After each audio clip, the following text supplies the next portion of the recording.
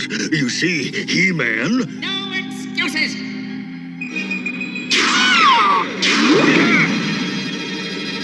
As usual, if I want anything done right around here, I have to do it myself. I'll see to it that the circus will regret they ever arrived in Eternia.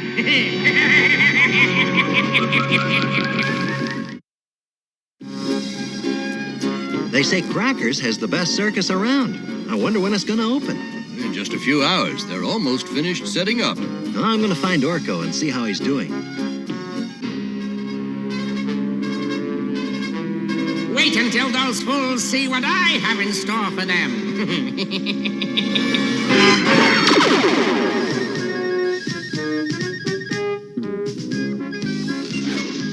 Wow, look at them. They're really something. They should be. The great Orlando is the star of the circus. I'd love to be up there swinging with them. It seems like fun.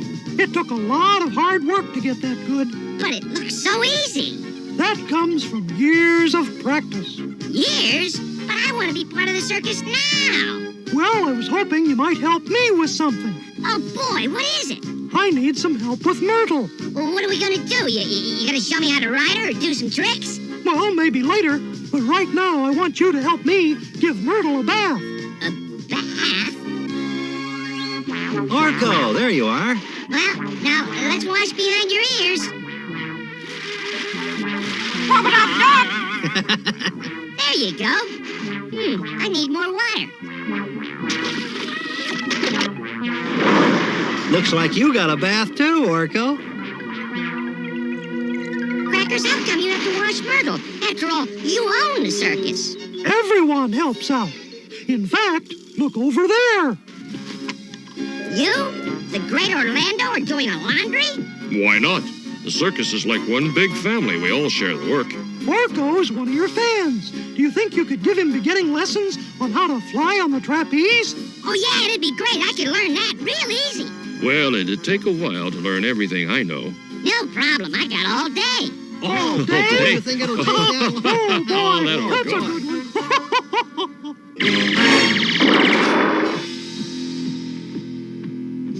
That's funny. That tent's not part of my circus.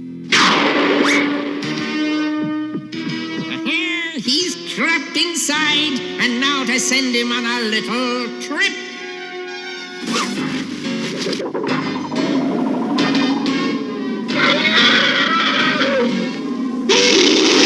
Myrtle, what's wrong? What is that? I'm sending that clown to Echo Valley, while I take over his circus for my own amusement. But our circus is for families and children. It's not for you. It is now, and it's time to prepare for the Skeletor Circus. What are we going to do? Echo Valley is a dangerous place, Orko. This is a job for HeMan.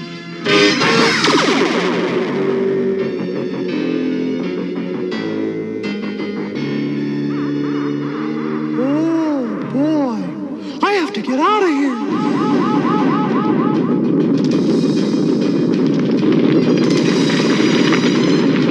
Oh, boy, my echo caused that rock slide. I better be quiet. Battle Cat, we have to act fast, but carefully. Oh, it's HeMan.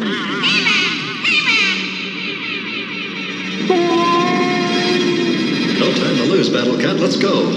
Boy, that was close. Hurry! I can't hold on much longer. Up you go.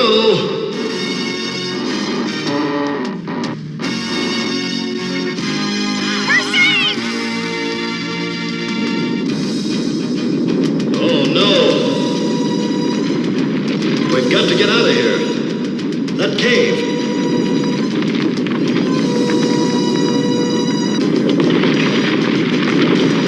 Oh, we're trapped. We'd better not try going out the way we came in. It'll only cause another rock slide. What'll we do, HeMan? From the way this cave was facing, your circus is northeast. What's your plan? It's a long shot, but it's worth a try.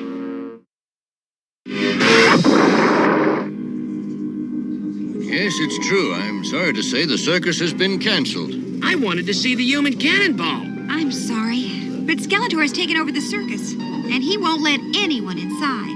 I'm afraid you'll all have to go home.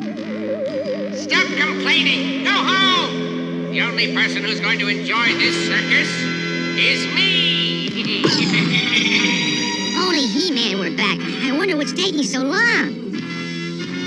I'm in charge now, and if you know what's best for you, you'll do what I say! What have you done with Crackers? Quiet! Stop your complaining and start the performance! I demand to be amused!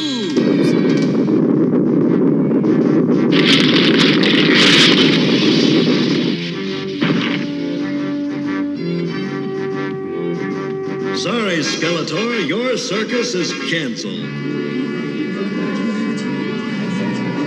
Oh, Myrtle! I missed you. You'll regret this, He-Man!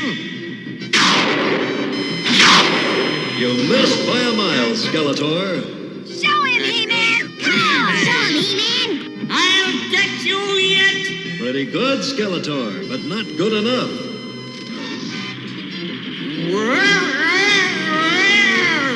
Look at him! Terrific!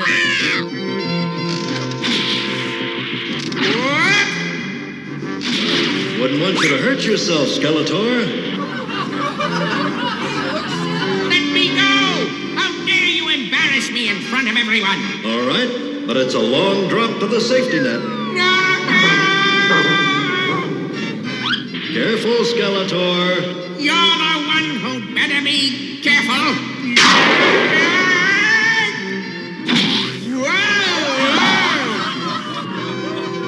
You win this time, He-Man, but I'll be back. I better not go that way. The crowd will be pretty angry with me. That must be a secret exit. I'll go out this way.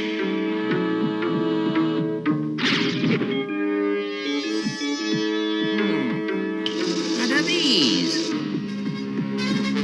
They're firecrackers, and I wouldn't touch them if I were you. How dare you tell me what to do? I've had enough of your interfering, He-Man. Oh, no!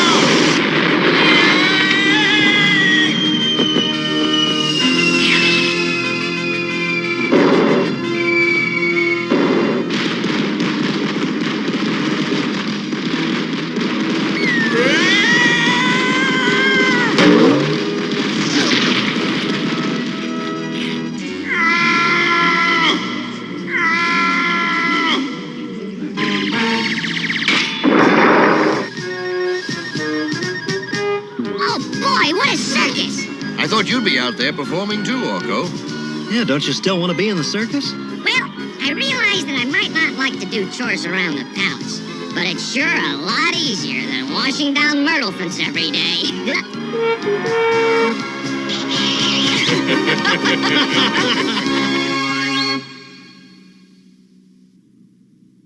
I thought this would be a lot easier. Oops. Well, looks like you need some more practice, Orko. I thought being a juggler in a circus would be easy. If you really want to be a juggler, or anything else in life, you have to be willing to work at it. So when you find something that you really want to do, then do yourself a favor. Work at it. Really work at it. Spend enough time learning the necessary skills. And I promise you, you'll be surprised at how good you can really be. See you next time. Bye!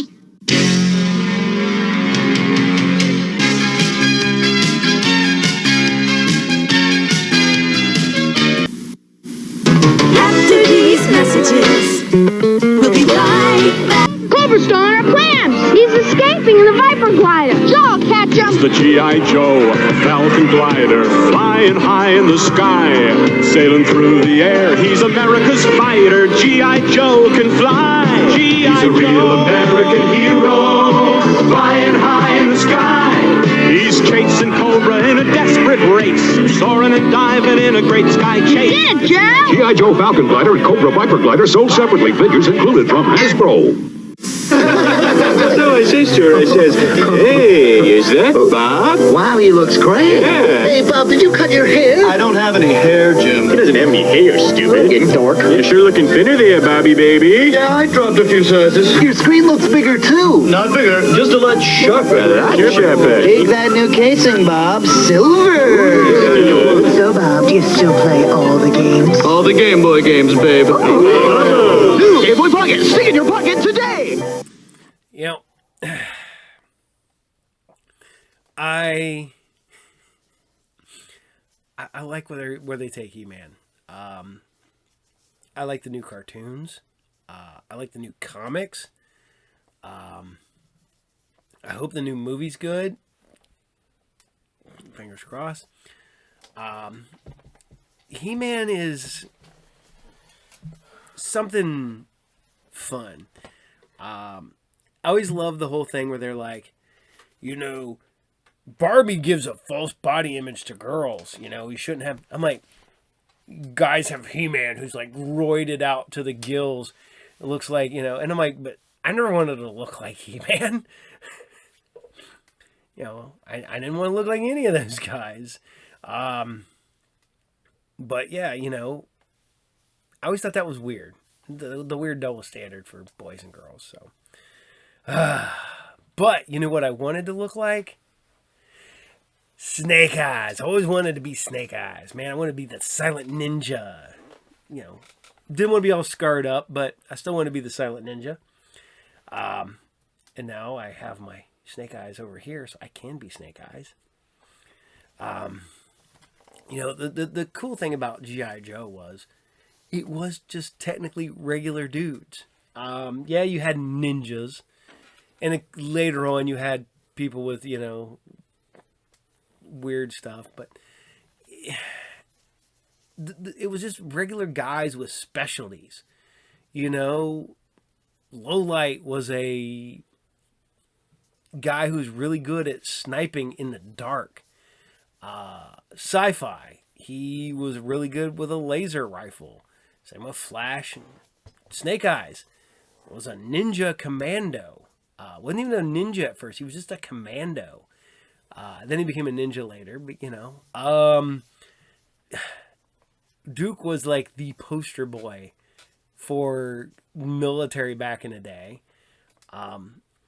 You had cool-ass Roadblock, who was Marvin. His name was Marvin. He big guy, carried the big old M60.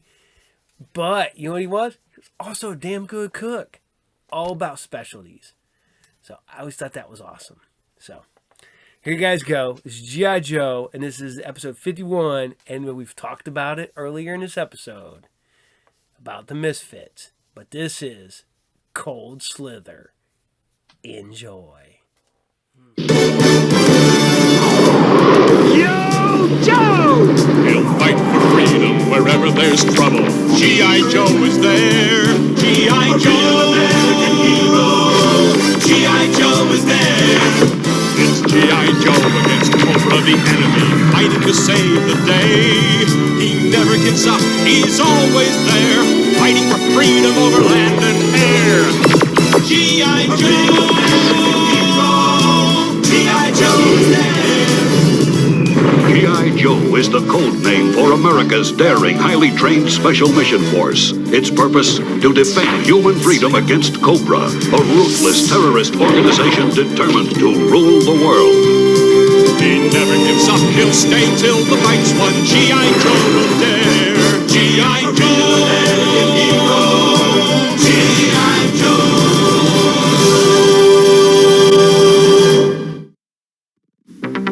Careful with those crates, you morons! This hole's got to finance us for the next fiscal year.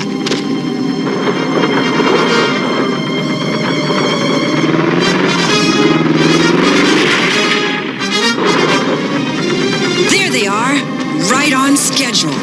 Remind me to thank intelligence. Okay,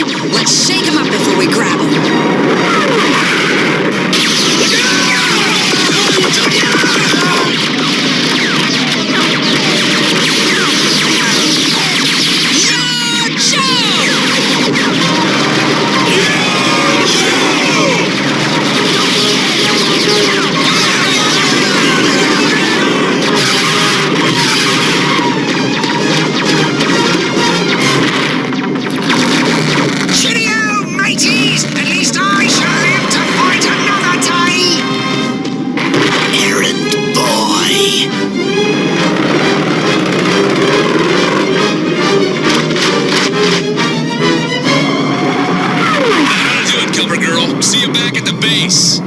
Yeah, we got it covered down here. Thanks for the backup, Ace. 10-4, over and out. Now we can see what Cobra Commander is hiding in here. Will you look at this? We expected a haul, but... Man, this is too much. What do you mean I broke? Joe Team's highly successful raid has wiped out your assets. Consequently, your creditors are demanding payment on all outstanding debts. I will not tolerate this. I control the largest criminal organization in the world. That was true until today. When all of your men applied for unemployment benefits. This is degrading. You have 48 hours, Commander, to come up with $200 million. It's 2nd and 10 on the 32-yard line. Hawkins rolls back. Cannon's wide open. And it's intercepted. Greetings, my fellow insurgents. It is my pleasure to inform you that last night's charade leaves me undaunted. Never underestimate the power of Cobra. Unless I'm mistaken, we got a good chance of shutting Cobra down once and for all. The fortress should be right about here.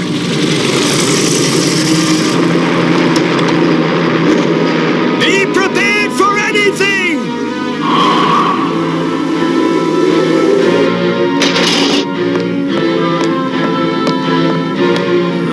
Dust. This place is deserted, Duke. A ghost town. The main generator is turned off, Duke. And not a soul in sight. Hey, Duke, I'm picking up some activity in a room to the east. Let's investigate.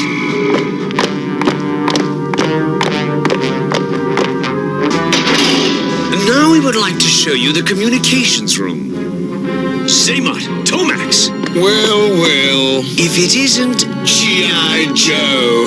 I didn't know that Extensive Enterprises was in the real estate business. We're not. We foreclosed on Cobra and are conducting an auction in an effort to recoup our investment. What about Cobra Commander?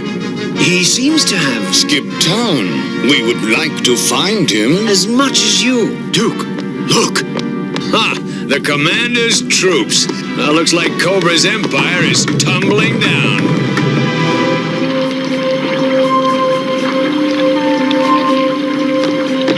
Where are you taking me? Looks like the Martians have invaded. This is nothing but a slum.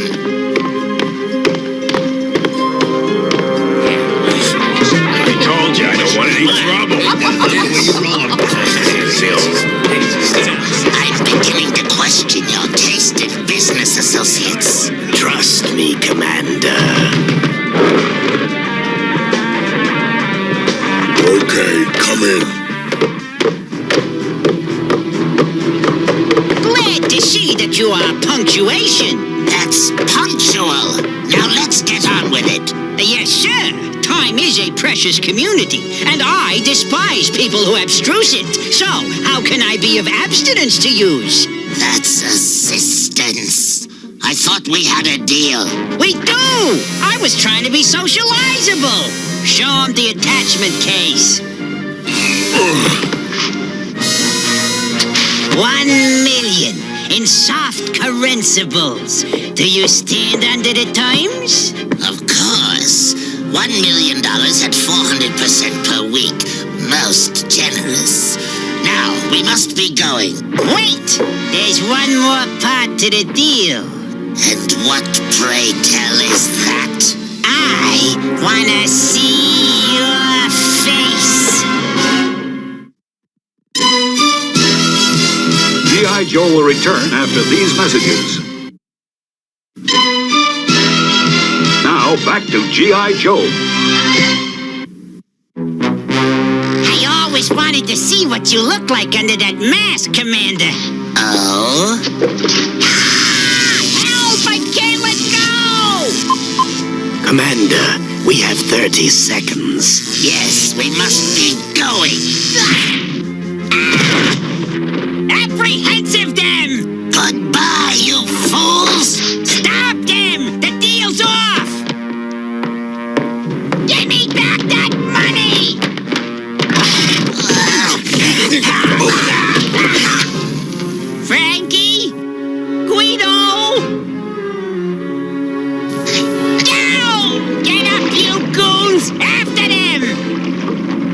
You have the money, Command. Blood. Preparing a new resume. You make a good shipping clerk.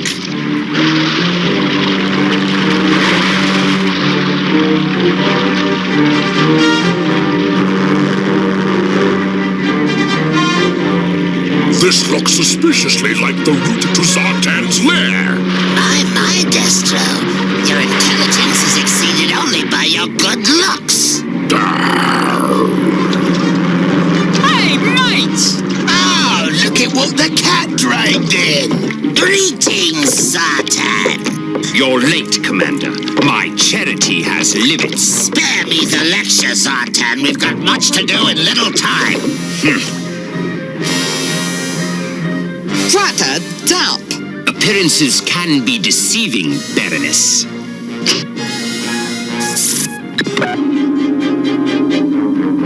It suited you better the other way, Zartan. Baroness, explain Operation Cold Slither to our friends. Destro has designed the program that creates rock and roll music and inserts subliminal messages which will lull people into a trance and make them totally subject to our will. And how do I benefit from this?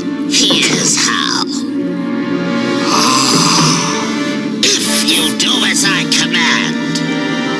How much you say we're getting paid for this? $5 an hour? $5 whole dollars? And all we've got to do is mouth the lyrics? It is taking longer to dress these morons than it took to record the song. When do we put the subliminal commands in, Destro? After the video is recorded, then my subliminal commands will be added to both the video and the record album. We're Cold Slither, you'll be joining us soon. A band of vipers playing our tune. Cat! It's all wrong. This is art, not exploitation. All right, let's do it again from the top. Back to one. And feel your motivation. How long are we gonna put up with this banger? Only until we're paid. Excuse me, sir, but we are now into overtime and the union rules specifically state... The only union they should be concerned with is the one between their heads and their shoulders. Yes, sir. Places, everyone. Okay, let's try it again. Action! Action! Everybody, action! We're Cold Slither, you'll be joining us soon. A band of vipers playing our tune. With an iron fist and a reptile hiss, we shall rule. What is that idiot doing? We've heard it before. We're not gonna play the game no more. Don't tell us it's right. They are animals. Too late to resist, cause Cobra is strong. Oh my goodness, we're going way over budget. We're barbarians. Every man on the show. No! Cut! You fool! This is what I want! Keep the film rolling! We're tired of words. We've had it before. So, what do you think? We're in the top 20 with a bullet in just 3 days. Yes, we're so excited that We have decided to cancel your debt. in exchange for a share of the profits, We are your new partners.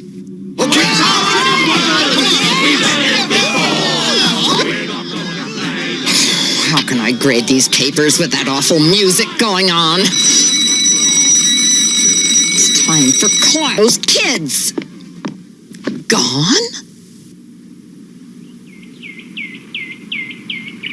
Yeah, I guess it's not the most elegant course in the world. But you must admit the obstacles are unique, especially the minefield. 4.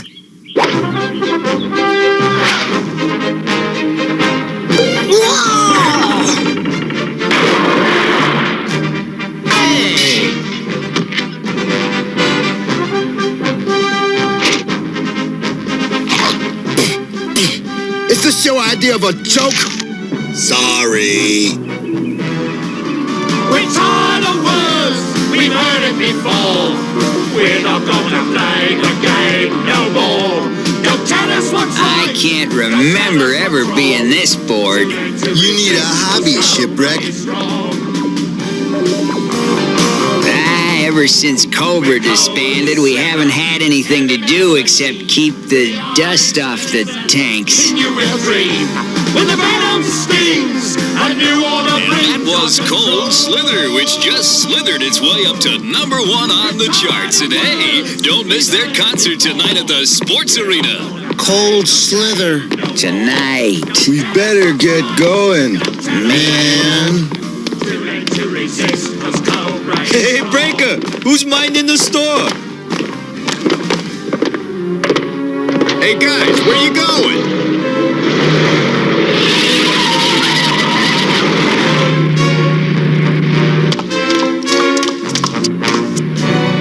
Halt! Let us out! Or die! G.I. Joe will return after these messages. Now back to G.I. Joe.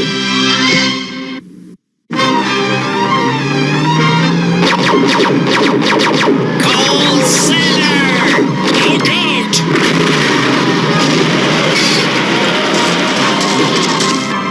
And they just kept saying, Cold Slither, Cold Slither, Cold Slither.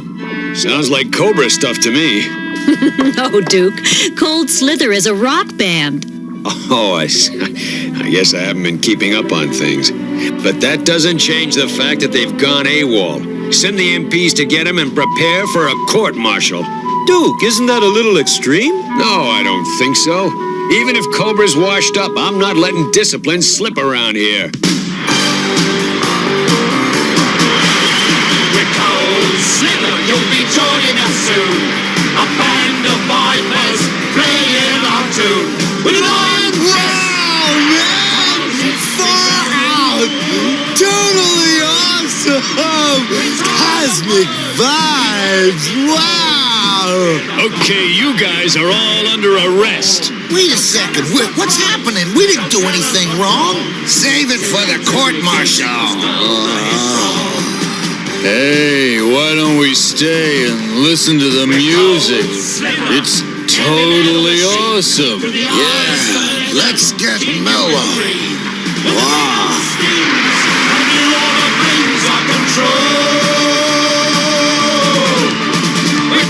Now that our audience is captivated, let us bend their will to ours. Disengage the subliminal enslavement program and put it on manual, Commander. Yes! You are all under the spell of Cobra. You will do whatever we say. Yes, Master. Drop to your knees. Yes, Master. Shout, long live Cobra! Long live Cobra! Scrape the floor! Yes, Master. Now say, all hail Destro and the Baroness! Stop this foolishness! We have them where we want them.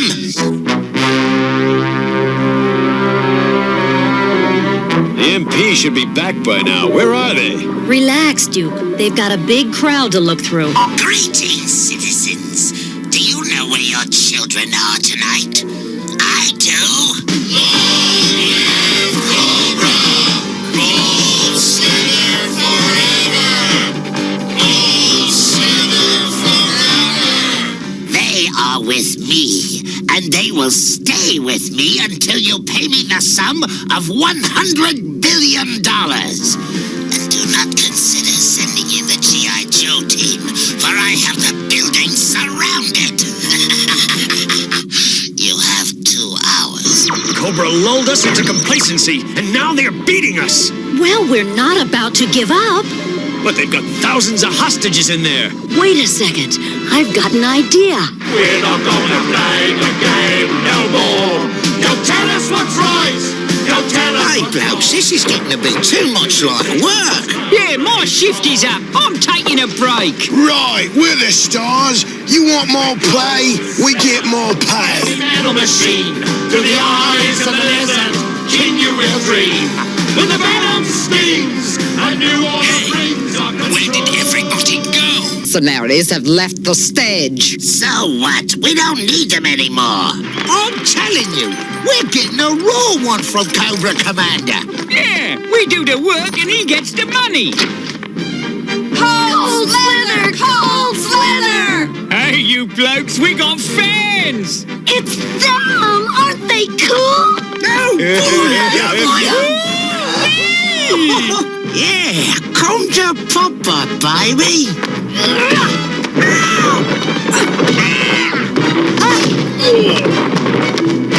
Hey, what's the deal? Okay, boys, you've got a choice. Talk or fry. Where's the command center? Don't shoot! It's in the sound room. Duke, this is Scarlet. We're on our way to Cobra's command center. Take out the tanks. What are we gonna do about the bozos? Ha! I've got a special perfume for them.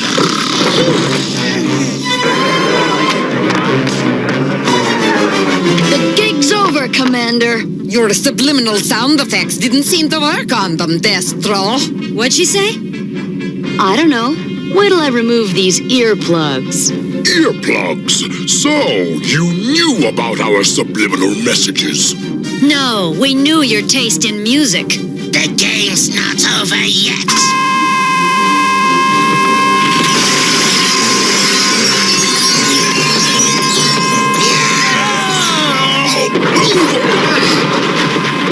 Now, everybody, repeat after me. Cobra Commander is a clown.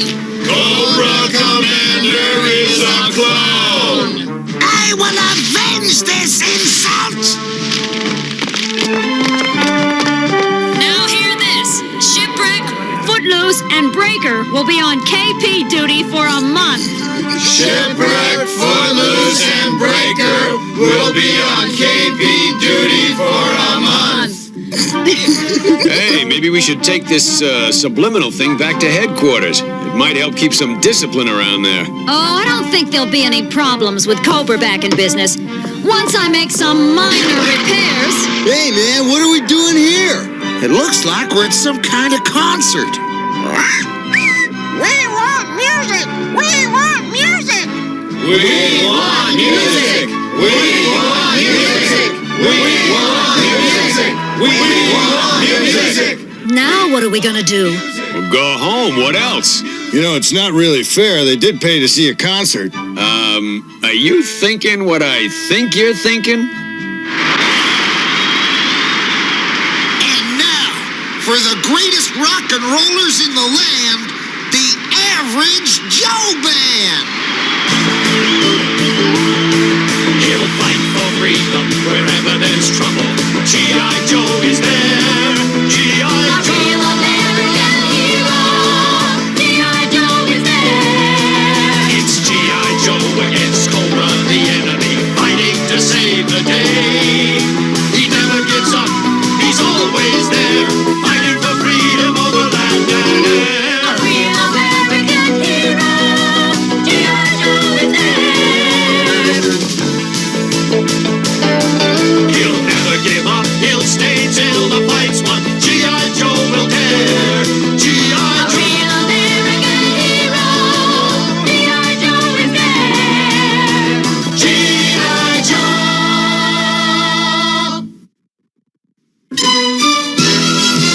G.I. Joe will return after these messages.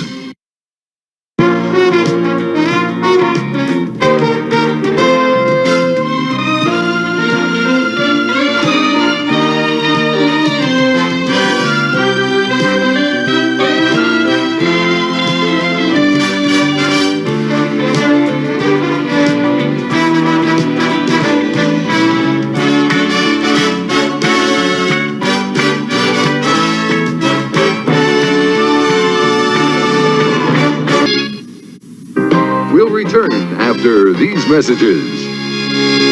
Endo.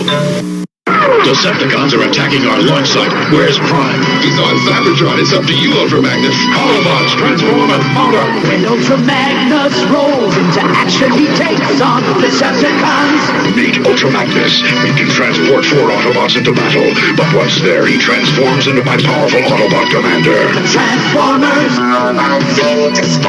The Transformers, sold separately from Hasbro. And coming this summer, Transformers the movie. You've never seen anything like it. He's the epitome of evil. And he's on the prowl in the 3rd dimension. It's Wario. The diabolical one has gone 3D, where evil runs deep and danger comes out of nowhere in the most incredible adventure ever seen on Virtual Boy. It's Wario Land, a 3D game for a 3D world. Wait till they get a load of me! So, you know what? We're going to sneak a... I hope you guys still like G.I. Joe, because from now we're going to sneak an old show in on you. Something I have not aired in a long time. We're bringing one back. Let you guys have it. Because some of you have even asked for this. So, we're going to sneak that one back in. But we're going to do that. And then we're going to just chill out for the rest of the night. We're going to bring you the after show. So we're going to bring you some more Ultraman. Some more Saree Wrestling. S-A-R-E-E. It's like TJWP. It's all girls Japanese wrestling. I love this stuff. It's hard hitting. It's fun. They got storylines. They got great characters, and they're not hard on the eyes.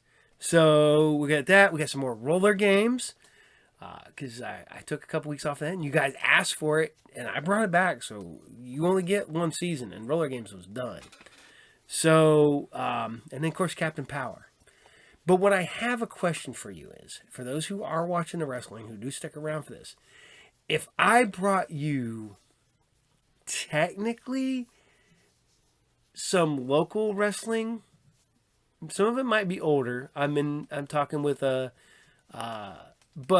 one company I know, people who work there, but I got to get a hold of the guy who has the footage about bringing indie wrestling to the show.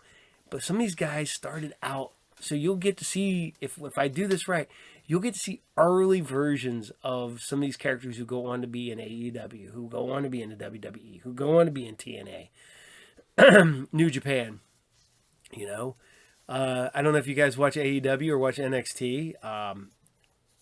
Wesley and Nash and the Rascals and stuff. I knew those guys back when they were local Dayton guys. Sammy Callahan, same way. Sammy Callahan was wrestled in Dayton.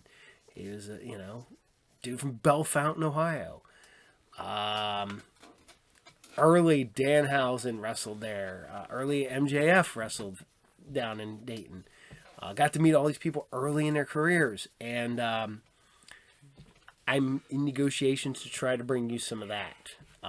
It'll be older. It'll be like some of those episodes might be over 10 years old. But we're gonna see. Hopefully, fingers crossed. If these guys something you'd want to see. If not, we'll just keep bringing you what I can, what wrestling I like and enjoy. So, but we're gonna bring it to a close this fun Saturday morning. Continue on. You guys get to enjoy more after I leave.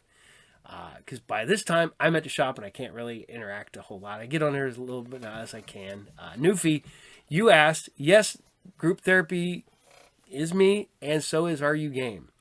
I'm signed in at the shop that way, so I just go to the computer and get on there. So I'll just sign out and sign in, whatever.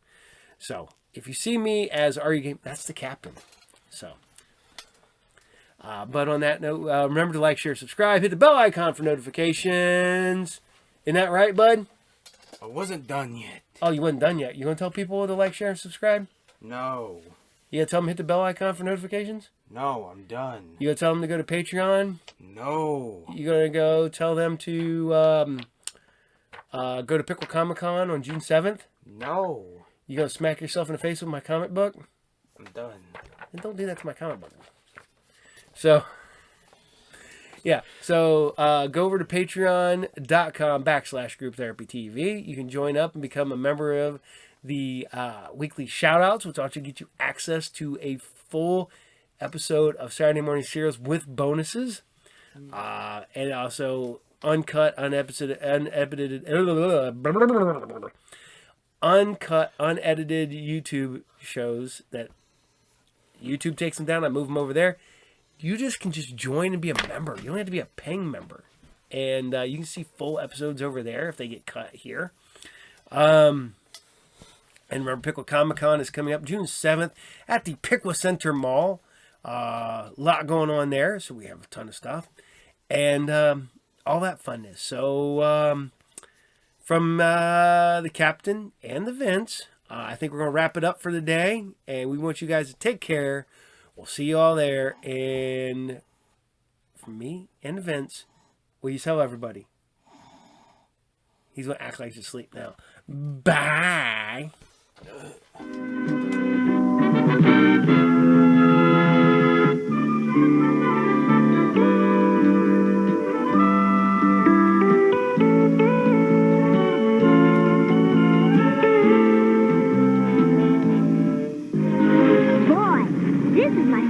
Saturday morning cartoon. Rubik's favorite too. Oh no! Looks like Sparky needs a bath. Pronto! Yes, he sure does. And you kids are going to see to it he gets one. See, Mama. I mean it. See, Mama. Rubik's help kids. Rubik's watchdog and kids watch TV.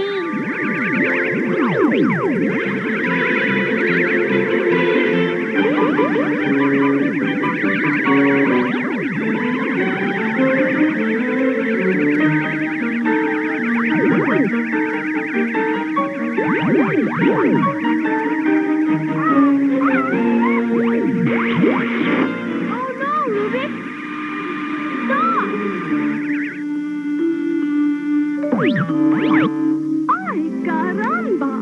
¿Qué pasa? Oh, no! Carlos is really gonna get it now. Okay, that's it. Sparky goes into the doghouse until you kids learn how to take care of him.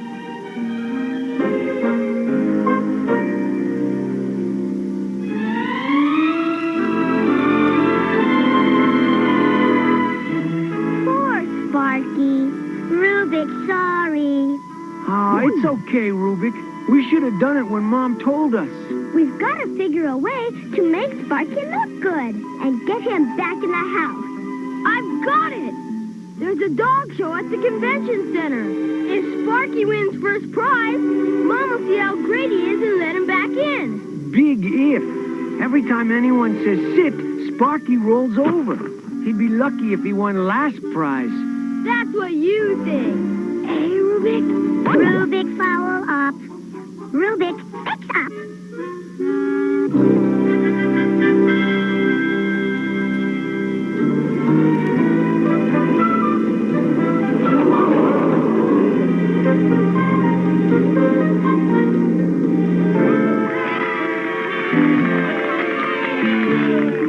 And our next contestant, Sparky the Rodriguez dog.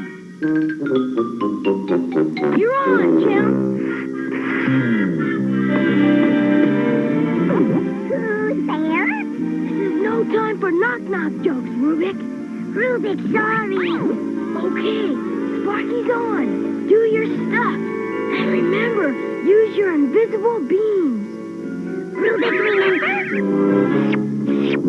Yeah. Sit.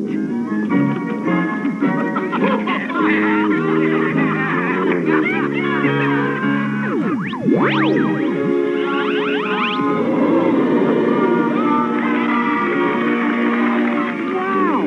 Who taught Sparky to do that? Pretty snazzy trick, huh? Yeah, I'm not so sure Sparky did that on his own.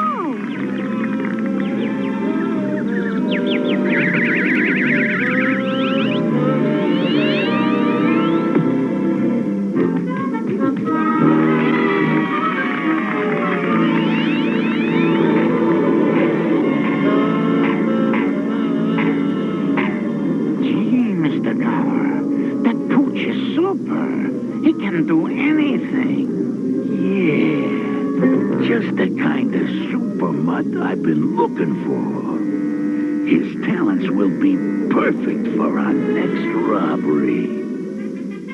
Boy, this is neato! Sparky won first prize! When Mom sees his trophies, she's sure to let him back in the house. Okay, release our trained dog. Uh-oh, ferocious dogs! They must have got loose somehow. Vamonos! We better run for it! Too late to run. Time to panic.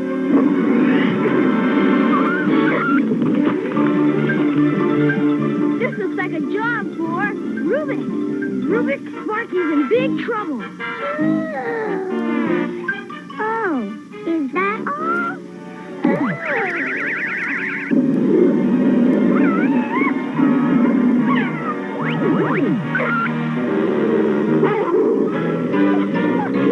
Attaboy, Sparky, get him!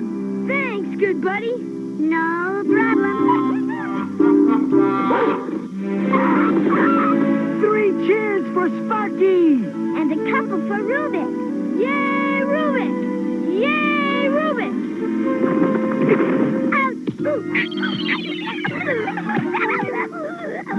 Oh, no! Rubik's colors are misaligned. He's helpless. And so is Sparky. We have to realign Rubik. Lisa, wait!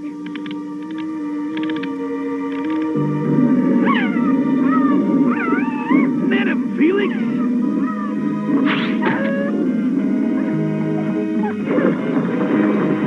Those guys pushed that Sparky.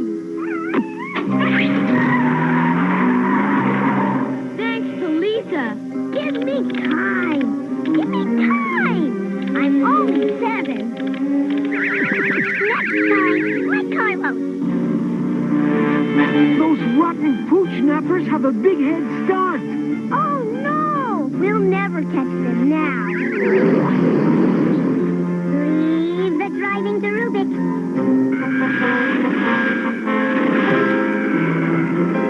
I hope we can find them in time. Rubik will do it, but it's a big city. No problem. Huh? Great! We get a Rubik TV. Oh, Rubik came through again. It's them! Rubik found them! I've heard of X-ray vision, but Rubik ray vision has it beat.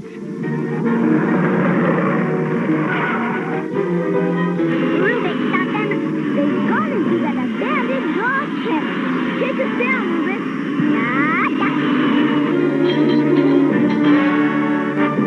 Get our dogs, Felix.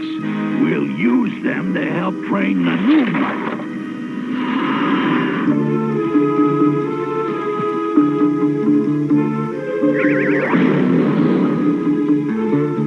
You did great, Rubik.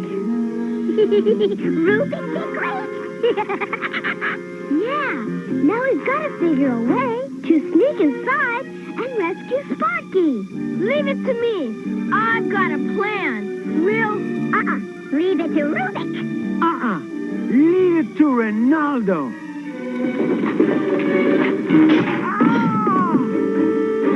Snoops! Get him! Kick him! Look, this is mean and ugly. Dogs are after us. Sick him, Rubik. Are you kidding? They chew up his cues. Oh, yeah. Everybody, split up and hide.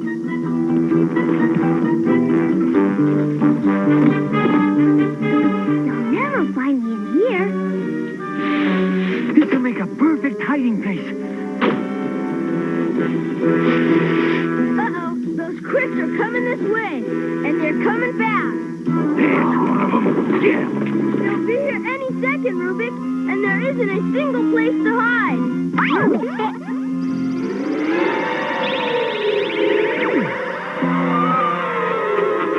Good thinking, Rubik. They'll never spot me now that I'm a girl poodle. You bark like poodle. Rubik finds Sparky did that brat disappear to? Ah, shut up. I hate poodles. Come on, we'll check the doghouses.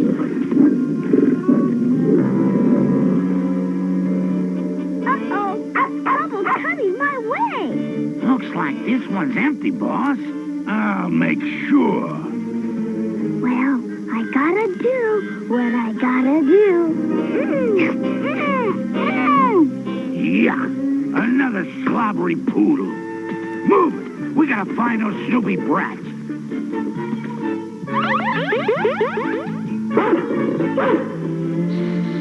It's me, Rubik.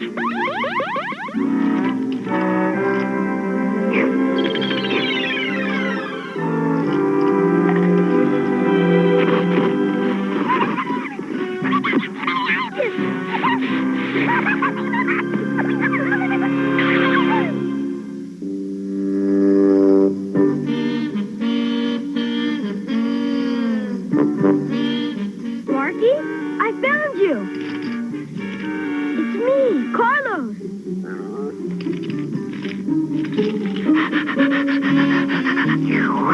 Cut that out. I know you like me, but this is no time to show it.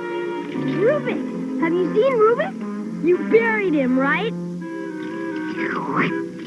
Whoa, I get it. You like Carlos, but you love Carlos the Poodle. Hi, guys. You're really tubular to the max. Like, show me where you buried the dopey cube, and I'll marry you, you big handsome mutt.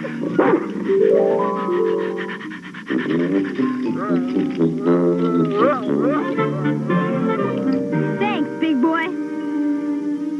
Uh-oh. Here comes trouble with a capital T.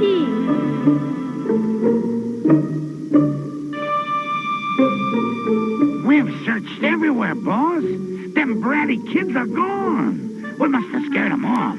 Yeah, they probably hightailed it back home. Now, come on. It's time to try out this new super dog in tonight's big robbery. Oh, no! They're gonna make a crook out of Sparky. I'm going to need all the Rubik power I can get. Uh-oh. Ha-ha! A leftover brat, eh? Hi. I'm innocent. I was on my way home, for dinner. Maybe you can drop me off, corner of Maple and 5th? We'll drop you off, all right, after the robbery. Right back here. Yeah, and then we'll take some good, boss? Real good. Let's go. We've got a big robbery to commit tonight at the Howard Gold Coin Company. Oh, wow! Now they've got Sparky and Ronaldo. If I ever needed Rubik, I need him now. Rubik's gotta be under here somewhere. Sparky never fibs. Help!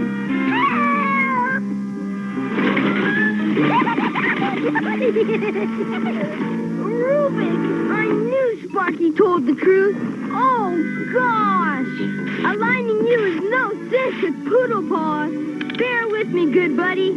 I'll have you back to your old self in a minute. I hope. Thanks, good buddy. The crooks have left to make a crook out of Sparky, and they captured Ronaldo. And I don't know where Lisa is. What do we do first? Find Lisa. Gosh, that's right. You stay dog. You know. Right. You're a genius, Rubik.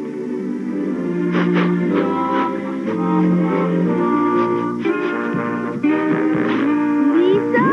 Carlos? Carlos? That can't be you. How did you... You'll see how in a second. Okay, Rubik? Now you can zap me.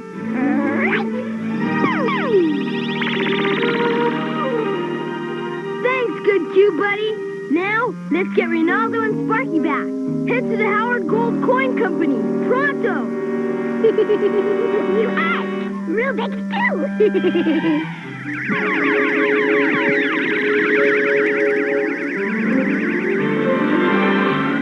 Oh, wow. My favorite part.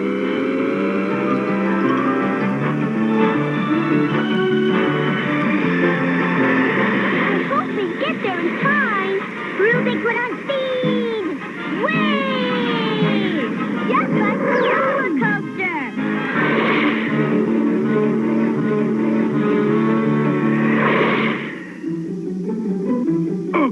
second story, Mutt. Climb up that wall like you did at the dog show and break in. Up, Mutt. Up, up, up!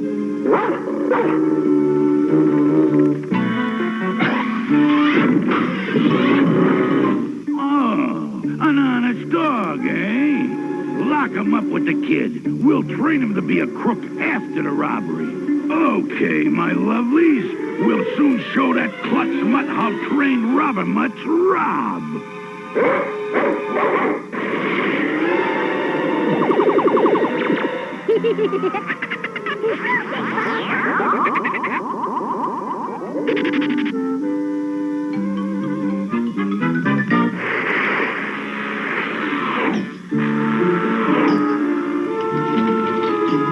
We got it made, boss. This is our biggest haul yet.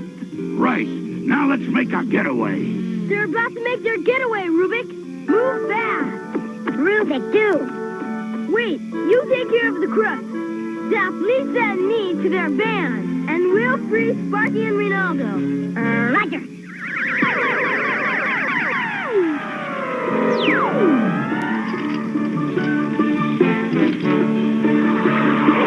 Huh? It's little us. We'll have you guys out in a second.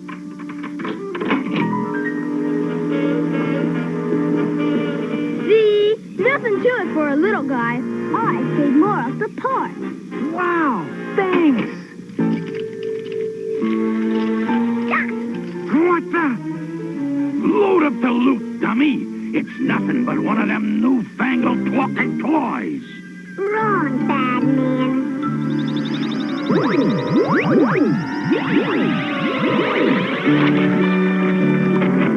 Oh, it's a magic toy. The loot. Grab the loot. We'll make our getaway on foot. I don't think so. Wow, terrific, Rubik. Way to go, Rubik! Oh no! Sparky's going after Rubik again. Leave it to Ronaldo. Rubik, look out! Quick, let's get the loot and get out of here before that weirdo toy starts up again. Rubik's colors are out of line. He's helpless. And so are we. Look, Romano, those dogs mean business.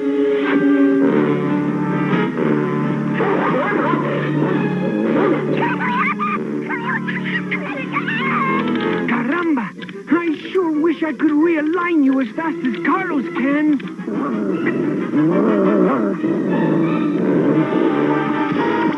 Oh, thanks, Ronaldo. No time for thanks. Look!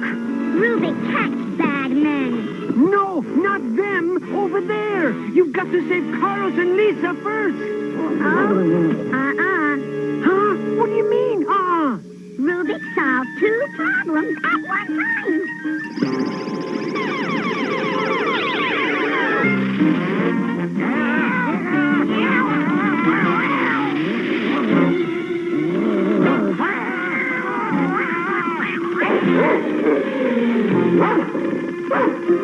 Super thinking, Rubik. Your beam was a double whammy. And now Rubik can make it a triple whammy. How, Carlos?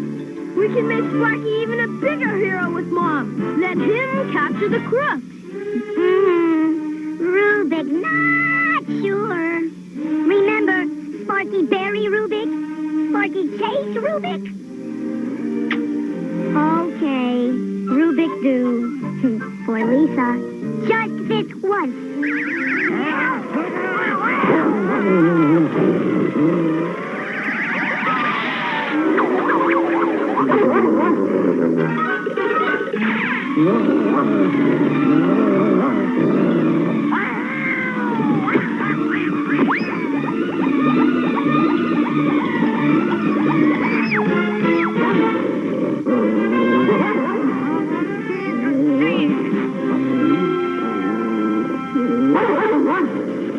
Good old Rubik came through again.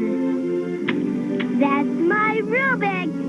Yeah, and this adventure is over. Uh-huh. And I I'm glad Sparky got to be a hero without cheating. But there are a couple more things for our favorite cube to do. You name it.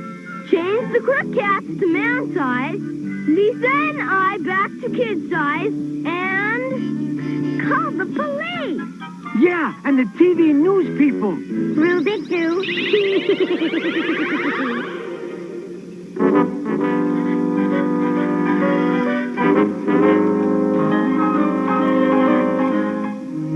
The only name we have is Sparky, who single-pointedly captured the crooks and then vanished.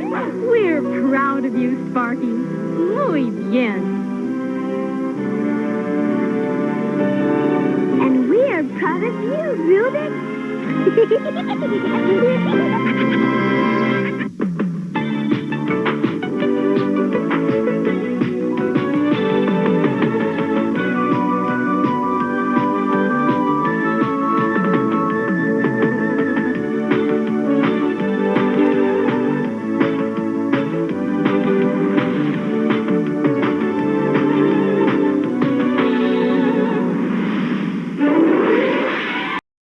This Saturday morning marked the first time that no cartoons aired on an American broadcast channel. The last channel still showing cartoons pulled the plug.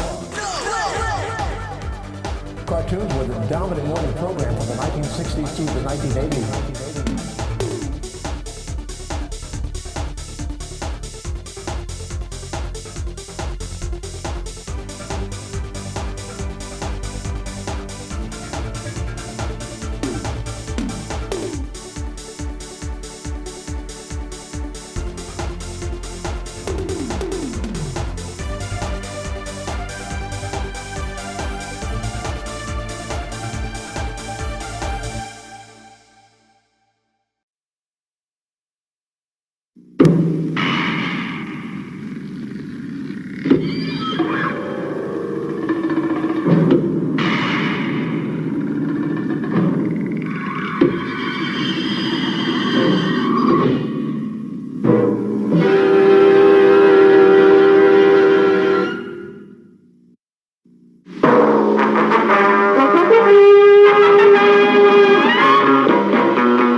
Ultraman, here he comes from the sky.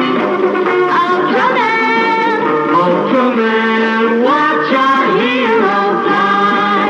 In a super jet he comes from a billion miles away, from a distant planet land. Comes our hero,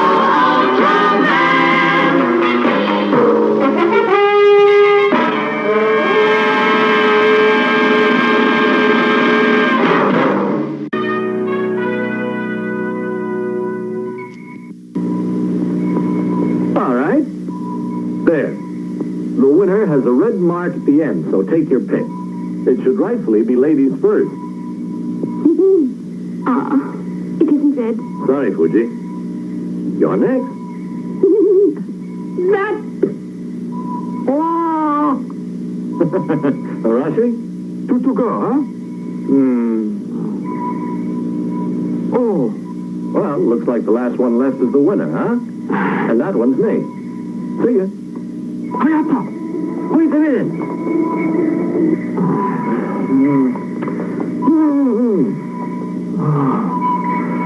It's not bad. He actually tricked us.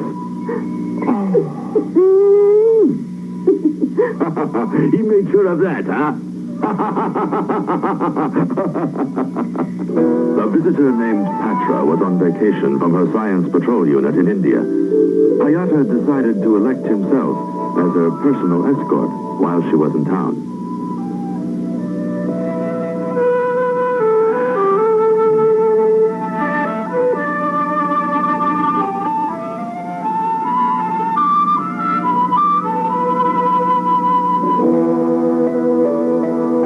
Hayata, believe it or not, I can't recall these prayers. Huh? Hayata, wait for me. Let's go.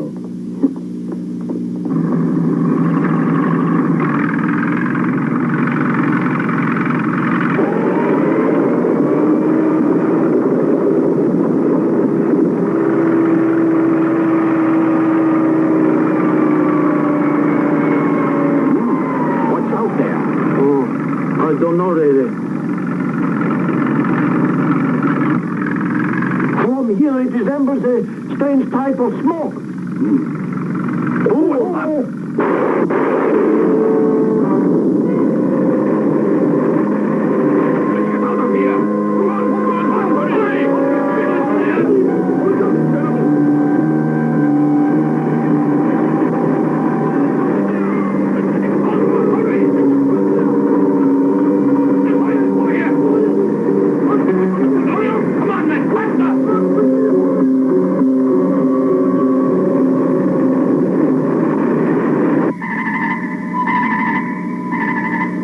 Fire is completely out of control there. Hurry, don't waste time. Yes, sir. Fuji, make contact with Hayata. Yes, sir.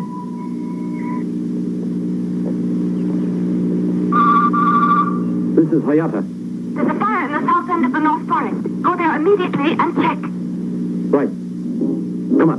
It's turning into a complication. Sorry, Petra. I think that it is best if I join you.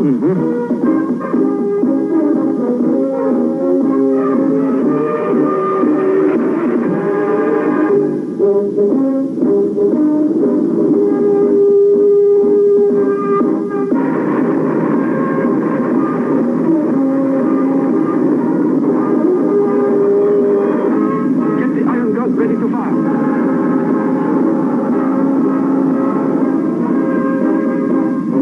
Muzzle set up. All right, release it. Roger.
I'm wondering the same as you are. I know this area is not volcanic. We'd better check it. Let's go.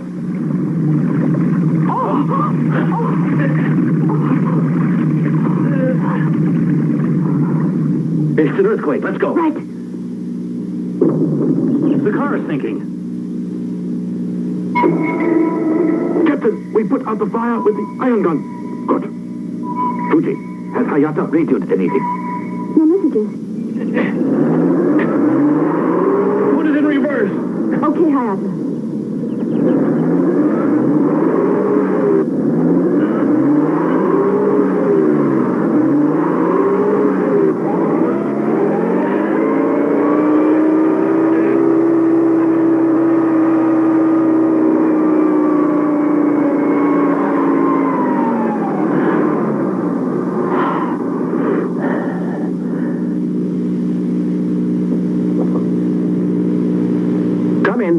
This is Hayata.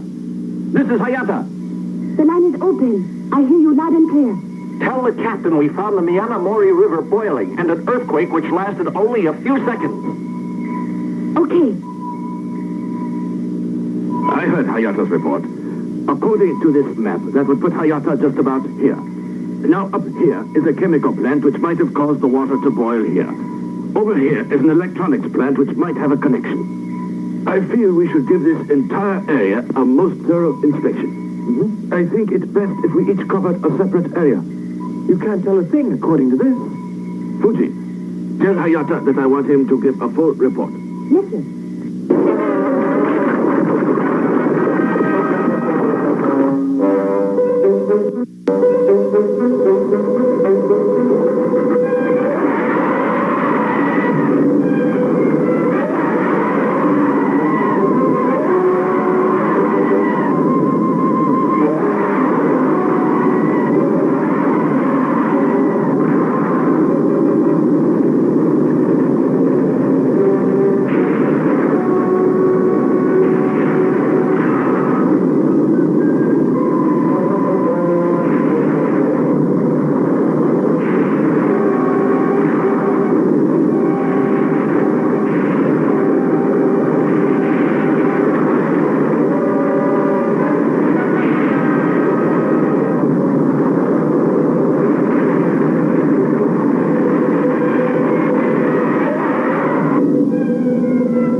headquarters. Yes, sir. Headquarters, come in. It's Patra. Go ahead, Patra. The chemical plant just blew up. Captain, the chemical plant has just exploded. Petra, are other strange things happening? Yes, I saw a monster. Get going. Here's your front.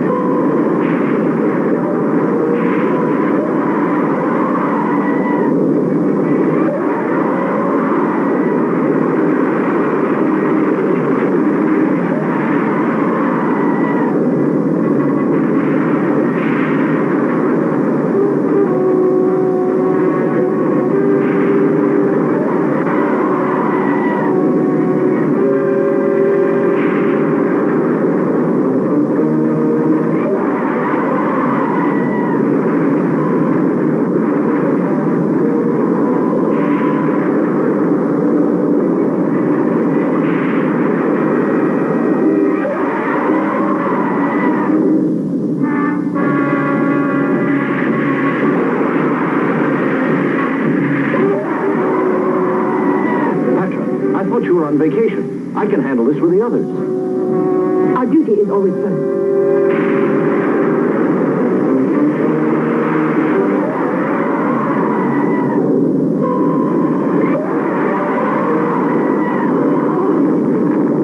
Are you all right? We've got to get out of here.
What are your instructions? Ayata. You are to return to headquarters. The men have a huge monster to fight. If you need any special weapons, advise me at headquarters. Good. Has Petra been hurt? No, sir. The Science Patrol found that the monster had disappeared somewhere in the white smoke. No one knew where or when it would strike next. There's still no sign of the creature after all these hours. And so far, he's cost us a forest and acres of good land. Captain, Hayabusa got locked out when you sent him back here. It proves man can't have anything. That's what he gets for pulling that stunt. You mean that you'd both rather escort Patra, huh? Ito, Arashi, may I correct you on one thing? There's a creature we're concerned with, not a lady. Yes, sir. Captain, I'll watch for any signs of a creature. Fuji, I want you to get on the radio, order a 24-hour surveillance, and instruct our army. Yes, sir. Headquarters to the army. Headquarters to the army.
safer for you if you would return to headquarters. No, Hayata.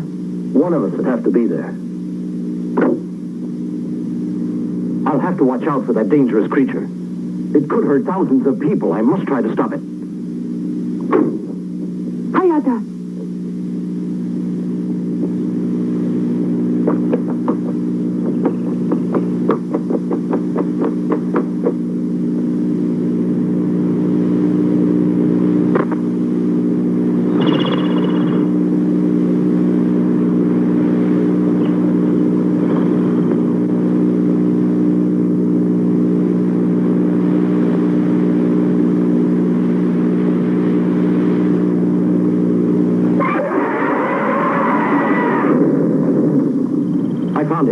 I found him. Stay position. He just left the forest, now heading toward the shopping center. Get down here fast as you can. Roger.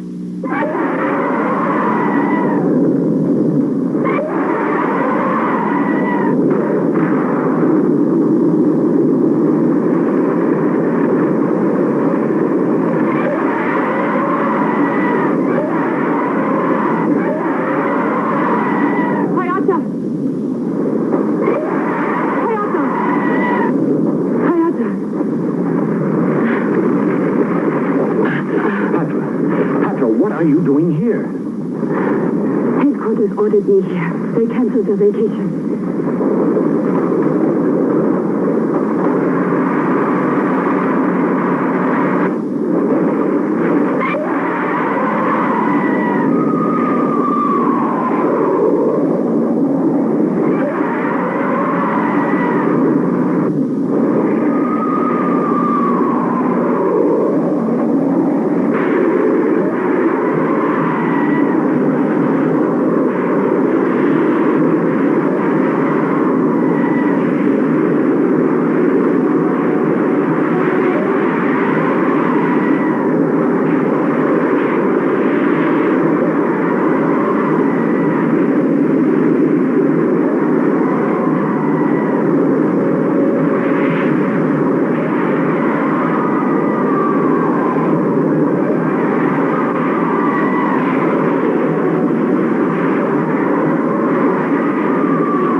left to do is to hit it with our stars at. All right, release.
got to get to work. We're going to have to attack from the ground. Okay.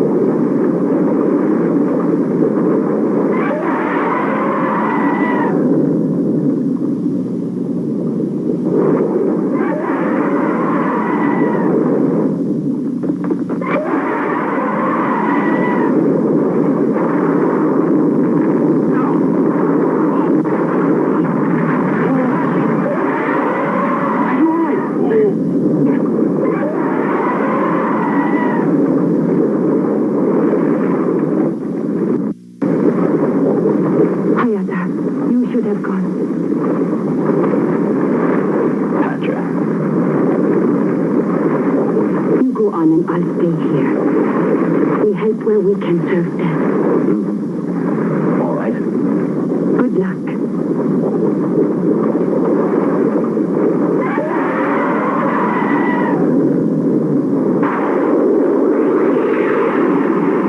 Using the beta capsule, Hayata becomes Ultraman.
Once and for all, with an excellent view of the city down there. And with a great escort service. It's as if we all drew the lucky straw. In some ways, it's like Calcutta. Patra, all of us would officially like to welcome you to our city. How many of the citizens are monsters and how many might be people here? There aren't any monsters. Then in that case, I think I would like to go back home.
Dragon Blast and what?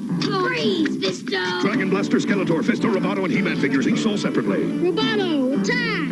Your Dragon Blaster can't stop the most powerful robot in the universe. Oh yeah! Freeze, Roboto! I said freeze! Dragon Blaster, Skeletor, new from the Masters of the Universe collection. Other action figures, each sold separately. From Mattel.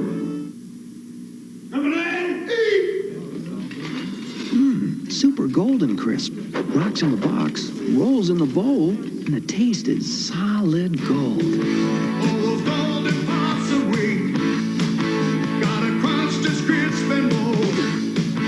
Gets me moving and grooving. With a taste of solid gold. Post Super Golden Crisp cereal, part of this nutritious breakfast with a taste that's solid gold. 岩谷真由入場。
そして最後に同じく赤コーナーよりサリー入場。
それではただいまより本日のメインイベントスペシャルドリームタッグマッチ30分一本勝負を行います。赤コーナーバルキュリア147パウンドベニ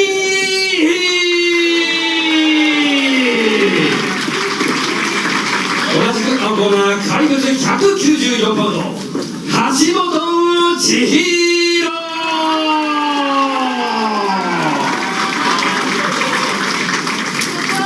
赤コーナー第3回 IWGP 女子チャンピオンスターダムのアイコン110パウンド岩谷真由。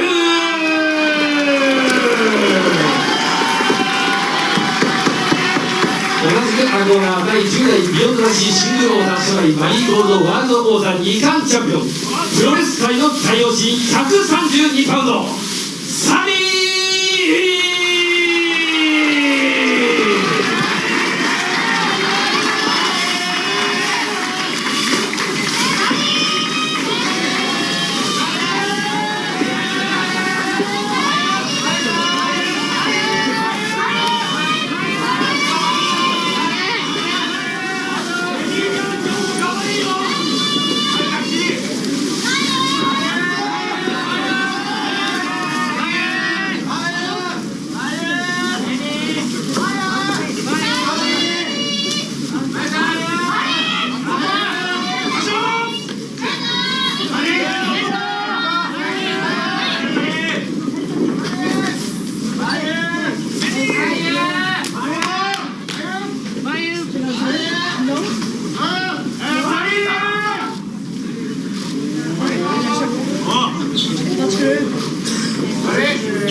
Are you researching dental implants? There's a lot of dental offices that'll talk about doing their teeth in a day process. A lot of times what they mean is they'll do the surgery and give you some sort of teeth the next day. But those teeth are not permanent teeth. They're temporary teeth that you wear while you're healing. In the old way, you would get a set of acrylic or temporary material teeth that gets screwed right onto the implants. In reality, you're getting, let's say, a converted denture. These small-to-day teeth that you get too, they're made with dentures. It's basically plastic. It's going to break. Here at Nuvia, we're able to deliver permanent teeth in 24 hours. 24 hours after my surgery, my beautiful arches were fixed in my mouth. And not only did I have a bite and a smile, but a lot less mental anxiety. People are always asking me, are those permanent? Are they going to last a lifetime? Well, yeah, they are. 2.5 years later, and they're just like the first day I got them, just as strong as ever. During the surgery, you're not only going to be treated by your treating surgical doctor, you'll also have a CRNA, a nurse anesthetist there as well. So you'll have two people that have certification in keeping you safe during your procedure so that you make sure that you're safe during the entire process. Nuvia's offering the final permanent teeth. These teeth are basically indestructible. During the 4 to 6 month period right after your implants get placed, osseointegration is happening. So those implants are in the bone and your body is creating new bone that grows into those implants and locking them in. Nuvia has thousands of 5-star reviews and over 50,000 Facebook members for you to connect with. Not to mention their 99.13% success rate to back it up. Nuvia's new way of doing things actually helps the healing process along. The reality of it is, back in the early 2000s, giving you a set of teeth, either the day or day after you have your surgery, that was incredibly controversial. Back in the early 2000s, that was the new way of doing things. 20 years later, there is definitely room for improvement. It's literally the day of surgery. You get the implants placed. We get the scans. We get all the records. We send this to the lab, and literally, just overnight, they'll make the zirconia prosthesis, and it'll be delivered the next morning. What do you think the best way for those implants to integrate is? With a set of teeth hanging on them that has some microflexure to it, or with a rigid splint that's going to keep those implants perfectly in place and still so that your body can create new bone? Old way, new way.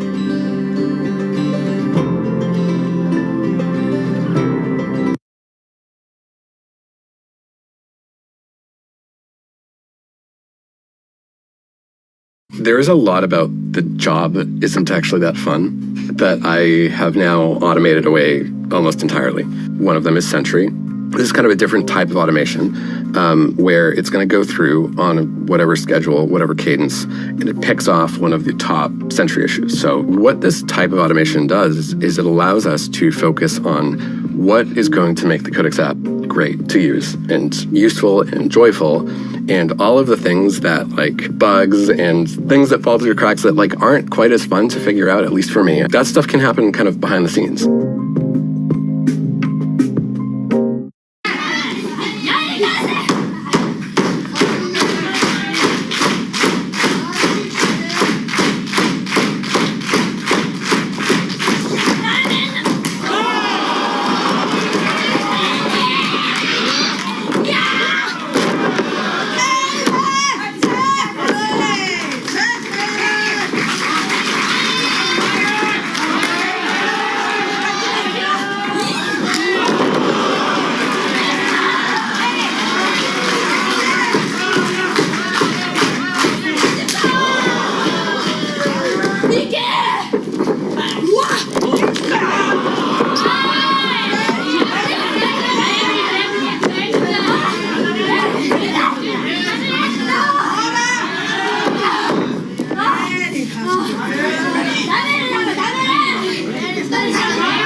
fight for freedom wherever there's trouble. G.I. Joe is there. G.I. Joe! It's Major Blood in the Cobra Copter. They're after Gong Ho. Get the G.I. Joe Dragonfly Copter. Wild Bill to the rescue. Major Blood, look. Let's get out of here. Cobra's turning tail. Want to lift, good buddy? G.I. Joe! American hero! G.I. Joe Dragonfly Copter comes with Wild Bill, other figures and equipment, each sold separately from Hasbro. Meet the ultimate virtual fighters. Your first move could be your last.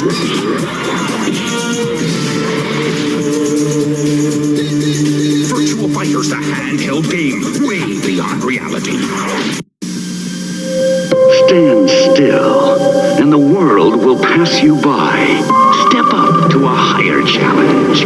Take the plunge into the virtual world, into the Vertex, where Zed has fled, and Rangers rule a holographic universe, where you'll swear you can feel the saber sword in your very own hands, as you power up with Power Rangers on Vertex Games, only from Tiger. Batteries not included.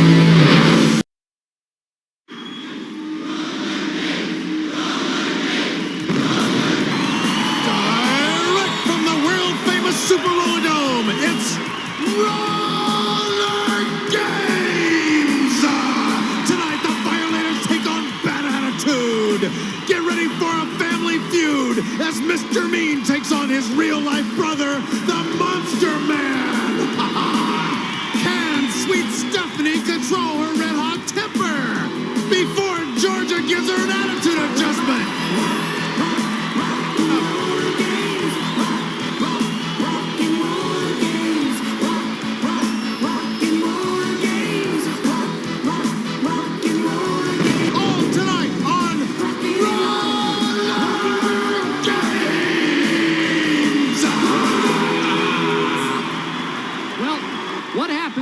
When two bullies want to rule the same schoolyard. We'll learn tonight as the Violators meet Bad Attitude. Hello again, everyone. With David Sams, this is Chuck Underwood from the Super Roller Dome, where also tonight, brother will meet brother.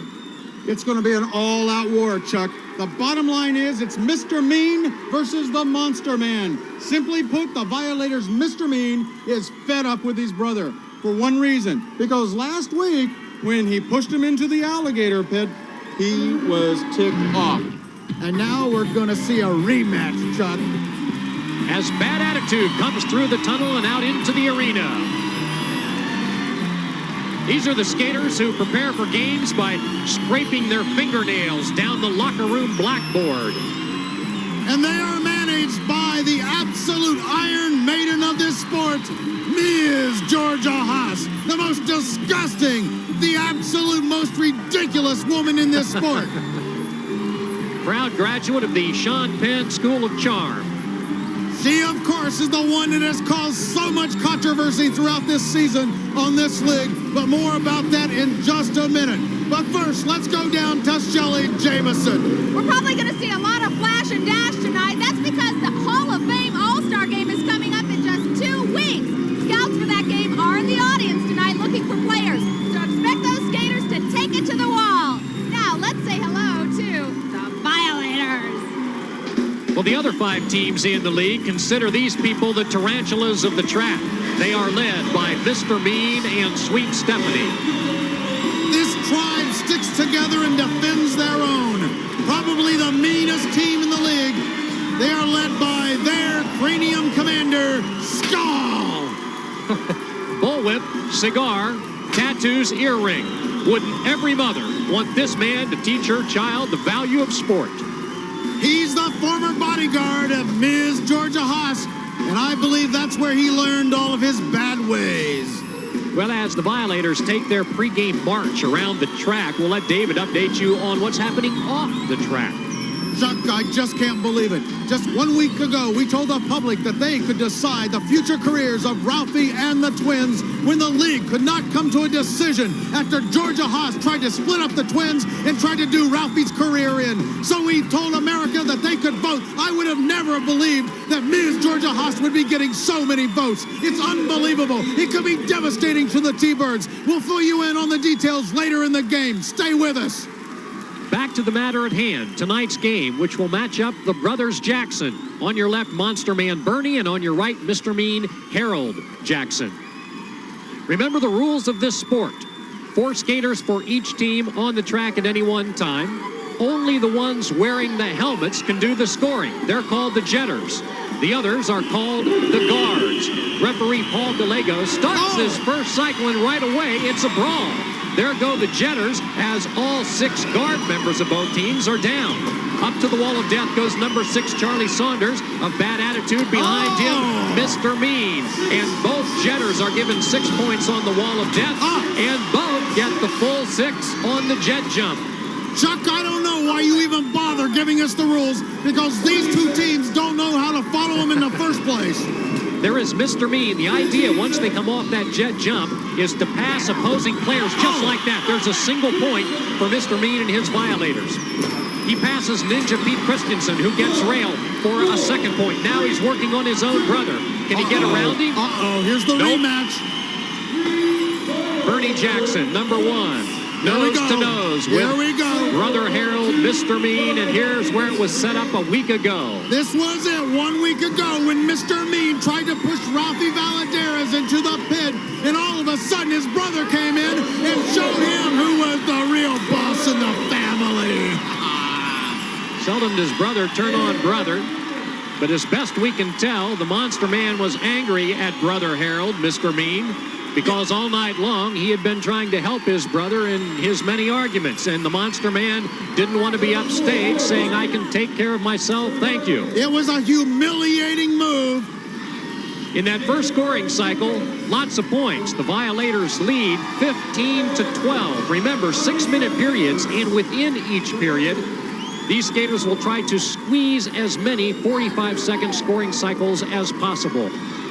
You're watching roller games from the Super Roller Dome, the great indoors. The full retractable roof, Chuck, was built at a cost of $500 million and has become the 8th wonder of the world.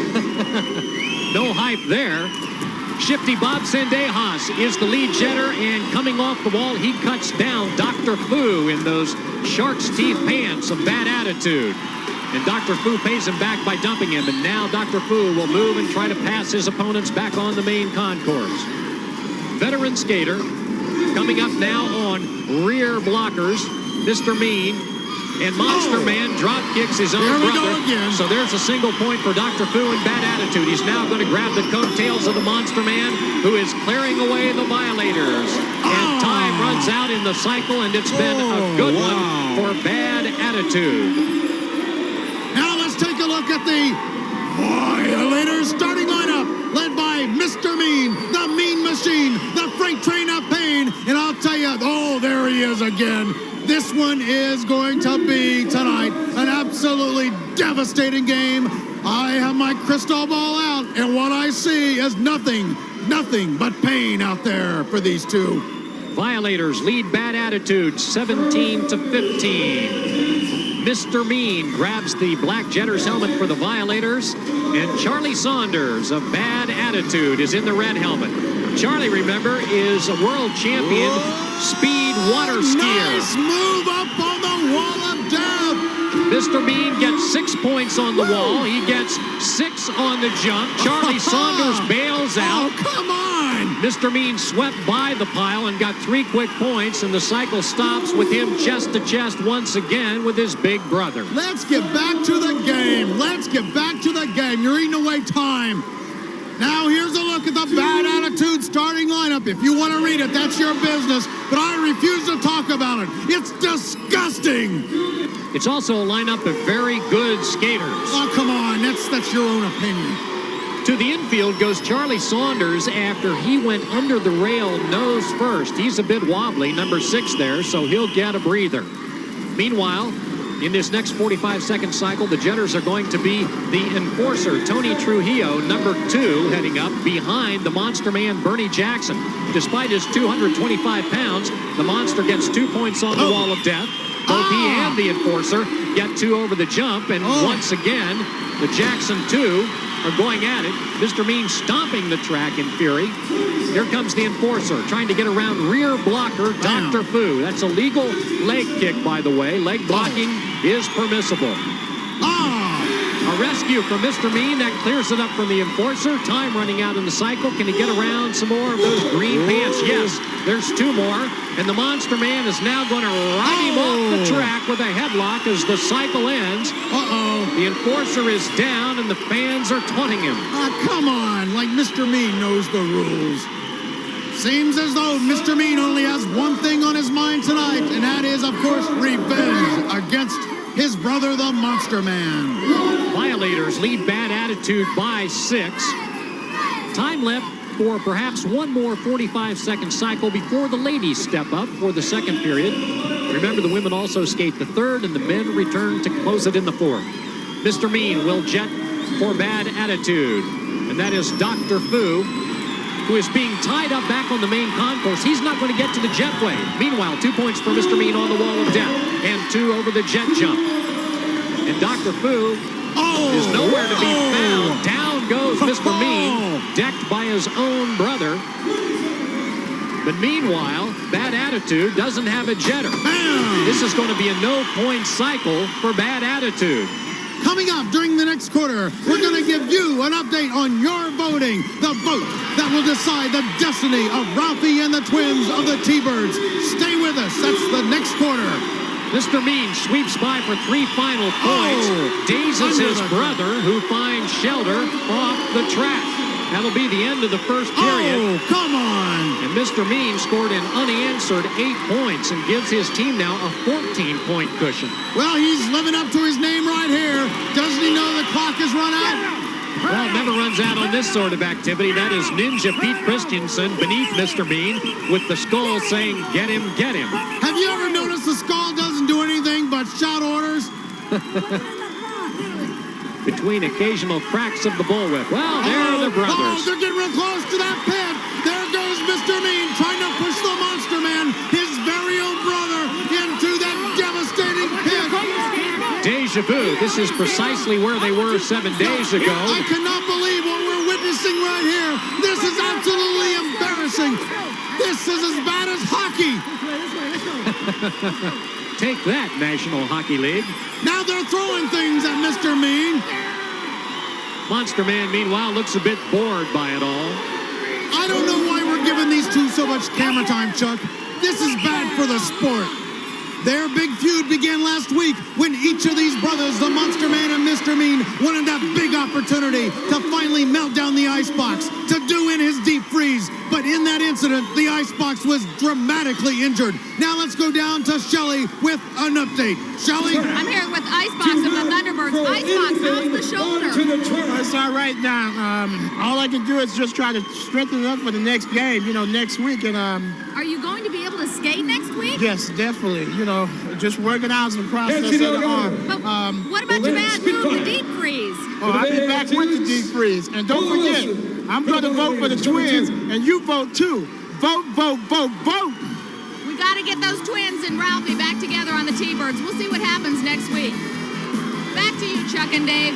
End of a period. Violators lead Bad Attitude by 14, and the Jackson brothers will now surrender center stage to Sweet Stephanie. Remember, war is a 3-letter word. We're in the second period here in the Super Roller Dome. The men of Bad Attitude powwowing while the ladies are up. And in this first 45-second scoring cycle with the Violators leading Bad Attitude by 14, the Jetters will be the Flea, Paula Wilson, in the black helmet for the Violators. She's out of Omaha, Nebraska. Behind her, the Latin Spitfire, Patsy Delgado, who's in her 13th year of skating. Neither woman gets any points on the wall. They both get 2 coming off the jet jump, and now they will approach the rear blockers who are so important in this game. It is the job of the rear blockers to prevent the Jetters from passing opposing players and scoring points. Sweet Stephanie, and that wild red hair goes down as the bopper bops her. That opens it up for the Latin Spitfire, who gets around all 3 Violator opponents, gets those 3 points, and stops the cycle. Now here's how you score on the wall of death. Above that top top line, it's 6 points if you take 3 big strides. Below it, it's 2 points. And, of course, on the jump, same thing. 6 points over that big 12-foot marker and 2 points behind it. But remember, you have to land safely to get the points.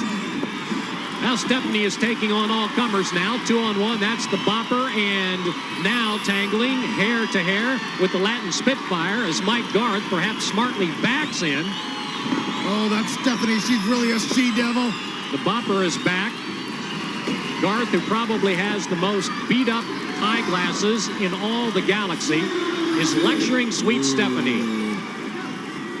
The Violator Vixen right there.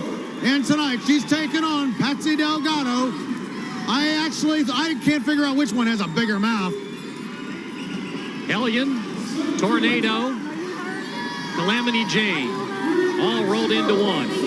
You notice that the Flea Paula Wilson's black uniform is covered with white as you watch the two managers argue. Get out. I said get out before I slap your face. And I mean it.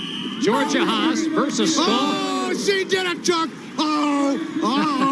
She's in bad trouble this time. She went over the edge. She knows no fear, and she is watching her rear Did jetter. she get it? Hot Did she get Rod the six? Christopher. Nope, she only got 2, so did Sweet Stephanie. Unbelievable. Sweet Stephanie, whoops. Does it appear that Hot Rod is headed for deep water? Bam, bam, bam. She's dead. Sweet Stephanie moves on, meanwhile. Excellent skater coming up now on the tank, Marnie Smith. Down goes the tank. Now it's the Latin Spitfire. She clobbers and moves out of the way for another point. Stephanie's on a warpath now. Past Sadie Crestman for a third point with less than 5 seconds left. She stops the cycle. And the Violators lead by 15 points. Don't use your hands. Let's go, skate. Close to a penalty there. Paul Gallegos, the referee, saying, don't use your hands. We want to tell all of you parents, do not buy the Sweet Stephanie doll. It can be devastating to your children. Sweet Stephanie leads the Violators, who are now going to jet with Nasty Nancy Wilkinson. Meanwhile, Bad Attitude is going to go with the brat Lyle Morse, whose grandfather, true story, produced Ronald Reagan's first movie. It was entitled Smashing the Money Ring. And the brat gets 2 on the wall, as does Nasty Nancy. Each gets 2 coming over the jet jump. Nasty Nancy has lost her helmet. And she has also lost her balance. The brat will try to get around the woman they call Sidecar. Nasty Nancy finds that the track is too high where she tried to re-enter, so she had to skate to a lower portion. That is wasting valuable time for the Violators as the brat scores well with less than 5 seconds left in this scoring cycle. It ends with the brat celebrating. There's one of the baddest babes in the Roller Dome right there, Lyle Morse. She's number 2 on your screen. But then again, I don't want to talk about this team. Get him off there, Chet. Get him off there. Thank you. 60-47 is the score. There's Georgia Haas once again disrupting gameplay. Remember, there's only 6 minutes in each quarter. Every time this nonsense happens, all it does is run down the clock. Get her out of there. That was the flea she was mauling. We mentioned earlier the white powder on the uniforms. That's plaster of Paris that they sprinkle on the track so the skates will grip. I don't understand how she gets away with that kind of nonsense with these referees. She's a veteran and knows where that invisible line is. In dealing with the referee, Sweet Stephanie, in trouble. She'll not even make the jetway. The whip was a bit strong. She's now going to backpedal. That's illegal. Meanwhile, the Latin Spitfire, who got none on the wall, gets 2 on the jump. And you're right, you're not allowed to go the wrong way on this one-way track, which Sweet Stephanie just did. Big break for Bad Attitude. Perhaps they can close that 15-point spread. There's the Spitfire. Can she get around the fast-skating Sweet Stephanie before the cycle ends? 5 seconds, 4, 3, She fell right on her can! Sweet Stephanie down for the count. Bad Attitude at halftime trails only by 11. Coming up, Wally George has that big boat update that we've been promising you. And the Jackson brothers continue their feud.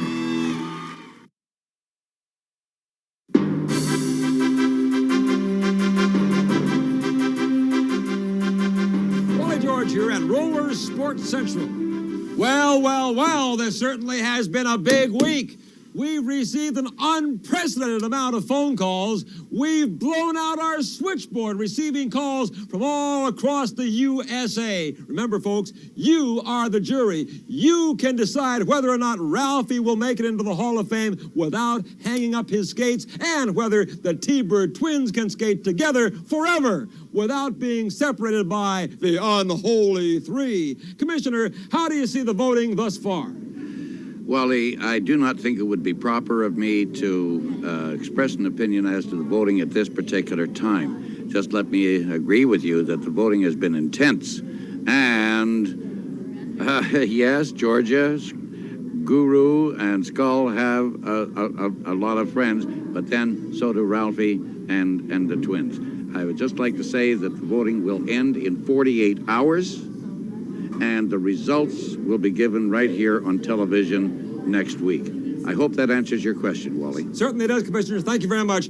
Ralphie is standing by with his arch rival, Ms. Georgia Haas. And tell me, do you two have any last-minute plugs to give before the nation decides your fate? Well, first of all, I'm going to let this Valadera speak up first. I'd like to hear what you have to say. I'd just like to say that if you believe, vote yes, please. That's all you got to say? I'll tell you, my millions of fans out there will be sure that the vote goes no. You're with me, fans. Okay, enough is enough. We got the message, okay. Now let's go back to the Super Roller Dome. Get ready to cast your vote. In 2 minutes, we'll tell you how. Come back with us, and we'll tell you how you can vote on whether Ralphie and the twins should return to the birds for good.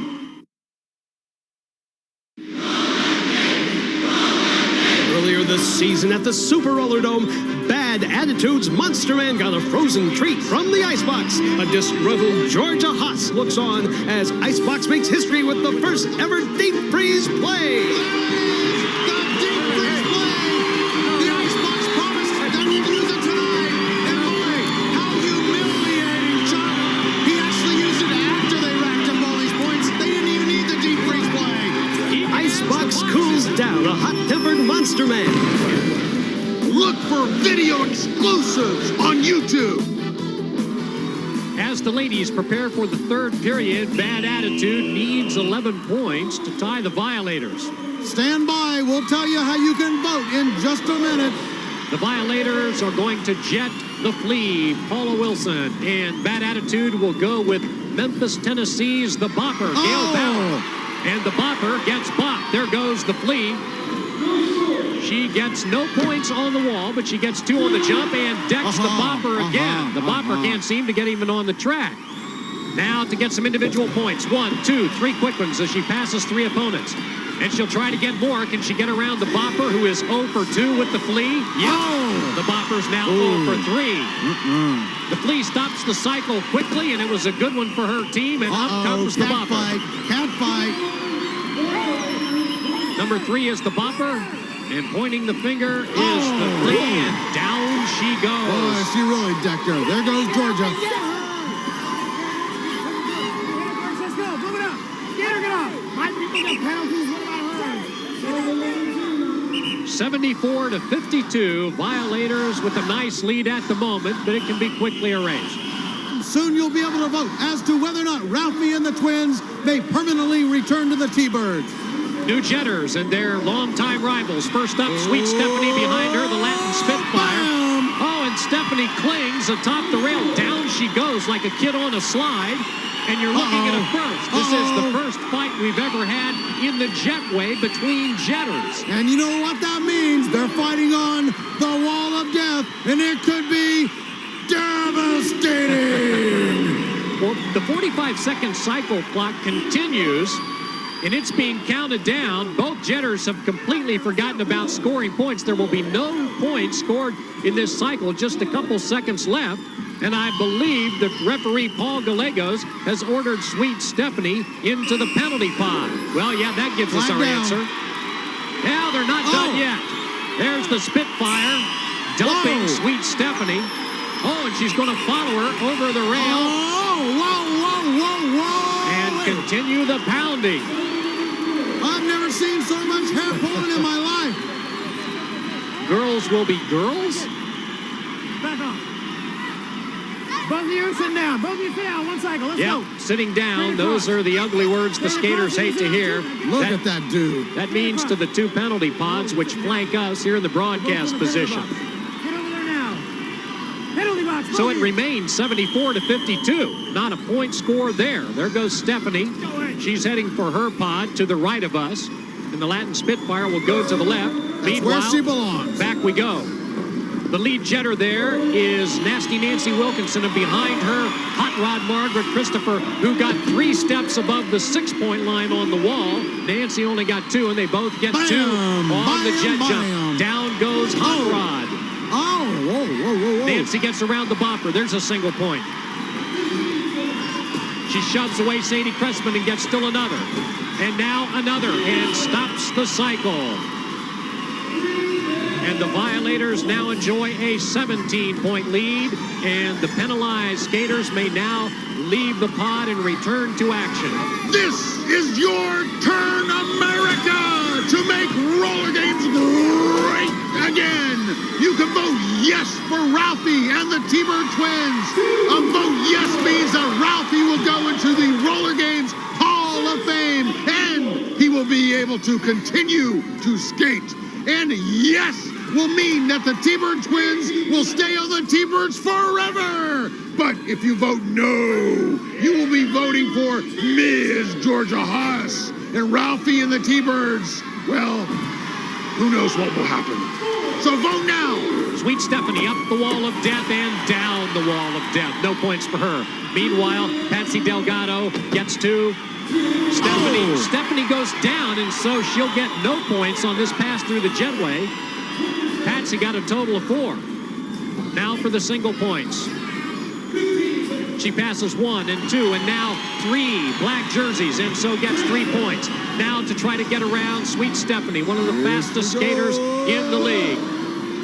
Coming up, 5 seconds left, and Stephanie is out of control. I saw it coming. Again. I saw it coming, Chuck. I just knew that was going to happen. Deja vu. That's precisely the point on the track where Sweet Stephanie hit the deck just a couple cycles ago. Boy, I'll tell you, look at that hair. She's indomitable, but at some point, enough is enough. Let's take another look at Sweet Stephanie paying the piper. This is where you really pay your dues in this game. Look at her take that rail. Unbelievable. That was a devastating fall. End of the 3rd period. Violators lead by 9. Here's Shelley. Chuck and David, I'm with Bernie and Harold Jackson, loving brothers just last week, and now you're feuding. Wait. You talk to me. Don't talk to him. Look, when we grew up, Mama always said if we were on different teams, we go out and do the best we can to win. But you're fighting against each But other. listen, Mama, don't worry about it. I'll take care of him, and I won't hurt him too bad. I get no respect from him. He just don't know. I'm the big brother here. I taught him everything he knows. Now look at him. I didn't teach you. You didn't teach me nothing. You know it. You didn't teach me nothing. Don't you worry about it. You know they love each other. Deep down, there's true brotherly love there. Chuck and David, back to you. Well, Georgia is leering, the cheerleaders are cheering, and the crowd is jeering. Final period coming up. If it's not war, you're simply not having fun. I've hit one cameraman, I can hit another one, and I've kicked our butts many times, so keep it going. Georgia Haas hosing down our cameraman with vinegar as we begin the 4th and final period of play. The Violators lead Bad Attitude 82-73. Jetting for the Violators will be Shifty Bob Sende Haas and the Monster Man for Bad Attitude. Shifty is tied up. He's not going to make it to the jetway. The Monster Man will. 1, 2, 3 steps above that 2-point line. And over the jump to, and now he faces and hits the pile. Boy, he really made that move count. Normally, you don't see the Monster Man take that wall because of his weight. He just doesn't get enough speed to score the big points. But this time, he scored 2 points on the wall, 2 points on the jump, and then he came right around, and he got 3 points by passing the opposing players. Good move. The enforcer is stinging from that collision. He'll come to the infield for a 45-second cycle break. And the helmets are passed to different jetters. It will be Mr. Mean, Harold Jackson for the Violators, and Sulky Todd Stern of Bridgeport, Connecticut for Bad Attitude. Around they go, building up speed for the Jetway. Mr. Mean gets a pretty good crank. Meanwhile, Todd Stern's in big trouble. Mr. Mean above the 2 and above the 6-point line for 3 steps, so he gets the full 6. And he passes that 12-foot line on the jet jump, gets another 6. Nearly decapitates Dr. Fu. Passes, well, he's trying to pass Charlie Saunders, and now does for still more points. And the Violators are going to widen their lead. Mr. Mean, well, perhaps knowing that, looks like he's now going to turn it into a barroom brawl. So what else is new? The fate is in your hands, America. Now's your chance to vote for Ralphie and the T-Bird twins. I cannot emphasize how important it is for you to go and vote yes. That's Y-E-S. Vote yes for Ralphie and the twins. If you vote yes, it means that Ralphie will go into the Roller Games Hall of Fame, and he will continue to skate for the T-Birds.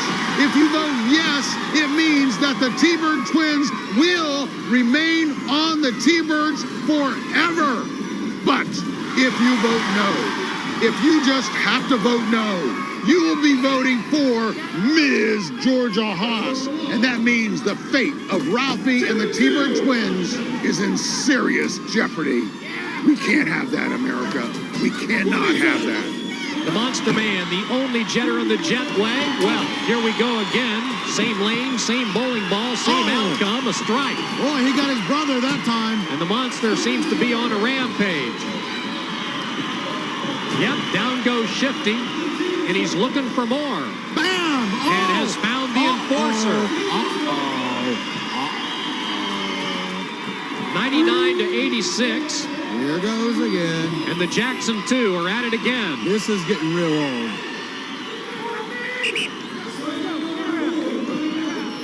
That's Mr. Mean. And his brother Bernie had been kind of docile most of the night. I agree. Let's get some skating in here. Now he fights back a bit. Mr. Mean, 16-year veteran of this sport. And you know, we've talked about 16 and 10-year veterans. A lot of the people around the country have not seen this sport in a long time. It sustained itself through the 70s and 80s in certain pockets of the country, but it has always been around. In fact, back in 1972, nice whip. This sport played to 52,000 in Chicago. The killer, Greg Robertson, over the left side of the jump. And he can't make the turn, and he drops his entire bench. He blew that 6 points coming off that big jump. He got an atomic whip, which perhaps gave him too much speed to the wall. And when you come off that jump, David, you've got to make a sharp turn, and he couldn't handle it, and here's another look. Well, it's all about navigation when you come around that wall because of those G-forces, but he was totally uncontrollable and crashed right into his own team. And down go the ladies, innocent infield victims. So bodies flying everywhere in this fourth period. We've had the Monster Man do a couple of bowling ball routines, and then the killer clears out the ladies. Don't touch me. The killer, by the way, is down where he fell. Yeah, he's hurt. That's the skull. You okay? Giving him comfort. No score. Comfort. No score. And oh, by the way, it's a 20-point lead for the Violators, despite that calamity. Killer's going to stay in. And by that, I mean in the infield, not on the track. Sweet Stephanie being preened by sidecar. The hair must be in place. Very important. The Enforcer, Tony Trujillo, is going to jet for the Violators, and Dr. Fu is going to be first man up, an easy 2 for him. And a difficult 0 for the Enforcer. 2 points also on the jump for Dr. Fu coming up on Mr. Mean. Can he get around him and score a point? Leg blocking as Mr. Mean chases Dr. Fu off the track. Nice rear blocking. Time still left in the cycle, so he'll come back for more. And does he ever get it? There is the whistle that stops that cycle. Chuck, I couldn't believe what I heard tonight on the radio. From the Roller Games soundtrack, I heard Kick Butt, the Violator theme song. And then, I'll tell you, these guys have been receiving way too much press lately. I picked up my roller game magazine, and there they were. Several pages of nothing but these violators. I don't know why they waste paper on these guys. This will be the final cycle of the game. Violators with the commanding lead. Their jetter will be the enforcer, Tony Trujillo. First up, though, will be Monster Man of Bad Attitude. Above the 2-point line for the necessary 3 steps. Meanwhile, no jetter at all up the jetway for the Violators. Monster sweeps by the pile, so he gets a 3-point effort there. Now he's dueling with his very brother. 19 seconds left in the period, and look at the Jacksons go. This one's going to turn into something. I can feel it! Oh! Did you see that? He went over the wall of death. Mr. Mean overboard, just tapped off course by his brother and gathering himself up. Uh-oh, here he comes, and he is mad. The game is over. The Violators have defeated Bad Attitude, 111 to 98. I doubt that this is a time to turn your sets. Mr. Mean has mean in his eyes. Get ready for the Bruise Brothers. Oh my, and they decide they're going to meet again at the old swamp. It is a water hazard, as is. But of course, during sudden death overtime situations, there are 4 alligators right there in that pit. Well, we may have a couple of alligators in it right now, of the 2-legged variety. Uh-oh. Oh, he broke the rail! Can you believe it? He broke the rail! On his back, the Monster Man, but his much lighter younger brother is having a bit of a struggle. Oh, he throws Mr. Mean into the pit again! How humiliating! Unbelievable! The Monster Man once again sends his brother to the showers early! Well, it might have been a personal defeat for Mr. Mean, but his team wins. Coming up, the post-game party. We'll be back. Kick Bud. You're watching War! Have you heard the news? You can now get the Roller Games theme song on your favorite streaming service.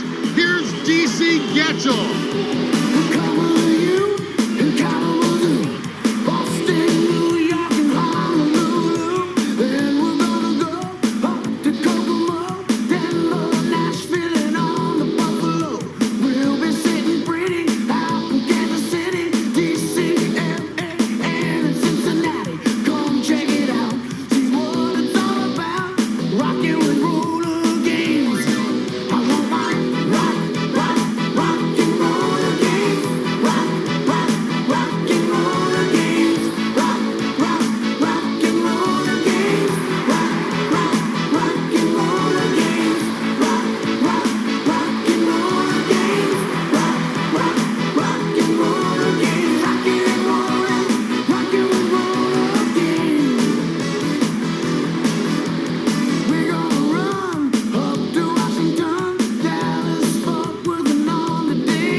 The Violators have defeated Bad Attitude 111-98. And now down on the infield is David Sams. David?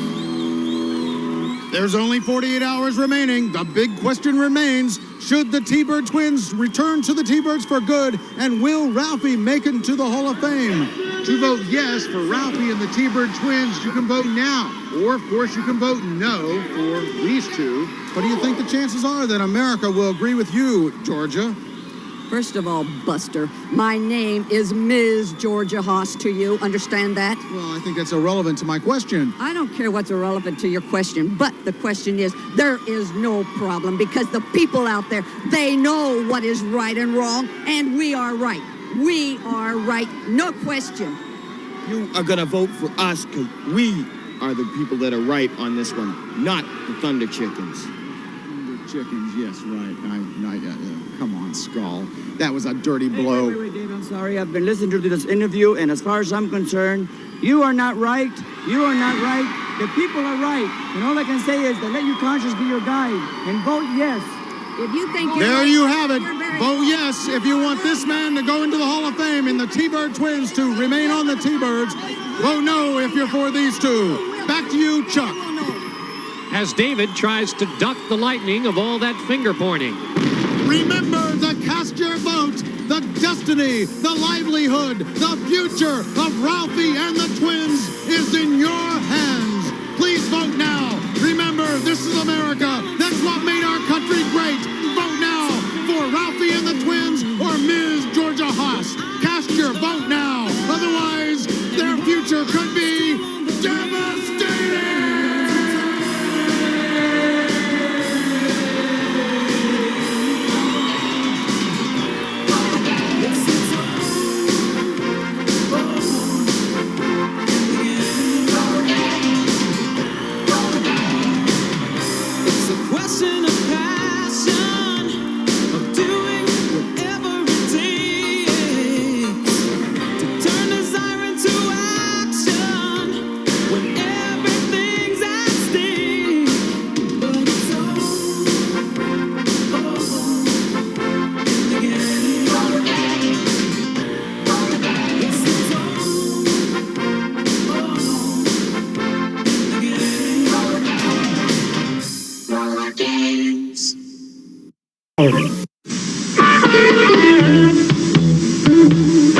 Something wild is coming. Something you wouldn't expect. It's Donkey Kong Country 3 starring Kiddy Kong, uglier bosses, incredible levels, and graphics you won't believe. Donkey Kong Country 3 on Super NES. There's something you don't see every day. Well, how do you like my kingdom of half? It's fun. You know what we like best? A ride in my half balloon? Nope. Has to be the half-day school. This is even better. Then it's Halvesies, my crunchy sweet new corn and rice cereal. It's crunchy sweet, but half the sugar of most sugar-coated cereals. How does it taste so sweet? That's my secret. It's Legreen. No, sweet Halvesies are mine. Now what? Half a car. I don't care. I'm halfway there. Half a bridge. Whoa! Nice work, kid. Anytime, King. For new halvesies. New Halvesies are a crunchy sweet part of this balanced breakfast. Now you can snap together fun with a glow-in-the-dark crazy ball from Halvesies cereal. Turn off the light. It wobbles. It glows. The crazy ball in specially marked boxes of new Halvesies. Power on. Captain Power and the soldiers of the future. Earth 2147. The legacy of the Metal Wars, when man fought machine and machines won. Biodreads, monstrous creations that hunt down human survivors and digitize them. Volcania, center of the Biodread Empire, stronghold and fortress of Lord Dread, feared ruler of this new order. But from the fires of the Metal Wars arose a new breed of warrior, born and trained to bring down Lord Dread and his Biodread Empire. They were soldiers of the future, mankind's last hope. Their leader, Captain Jonathan Power, master of the incredible power suits which transform each soldier into a one-man attack force. Major Matthew Hawk Masterson, fighter in the sky. Lieutenant Michael Tank Ellis, ground soldier. Sergeant Robert Scout Baker, espionage and communications. And Corporal Jennifer, pilot chase, tactical systems expert. Together they form the most powerful fighting force in Earth's history. Their creed, to protect all life. Their promise, to end Lord Dread's rule. Their name, Captain Power and the soldiers of the future.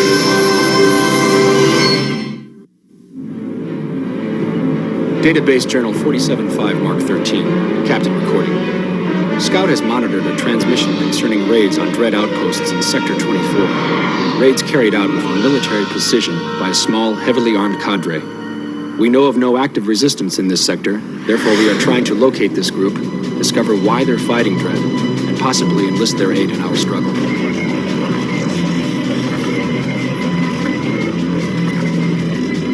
Another unit. Looks like they're loaded. How many? I make about a dozen or so. Probably taking supplies into that mountain base of Dreads. Stuff we could use. Can you handle them? Means getting one step closer to Eden 2, I'll take on the entire Dread Empire. We just hit the barricade. Don't leave us sitting here too long, Colonel. Cherokee out.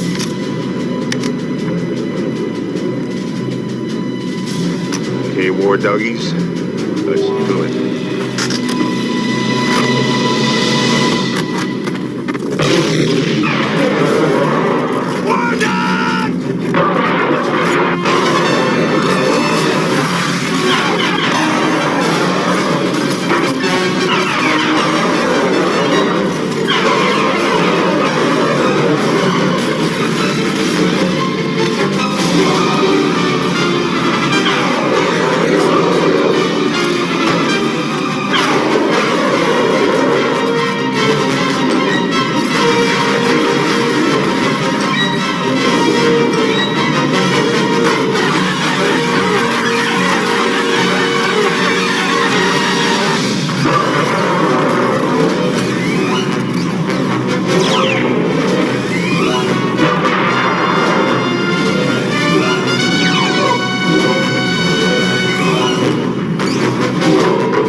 I know.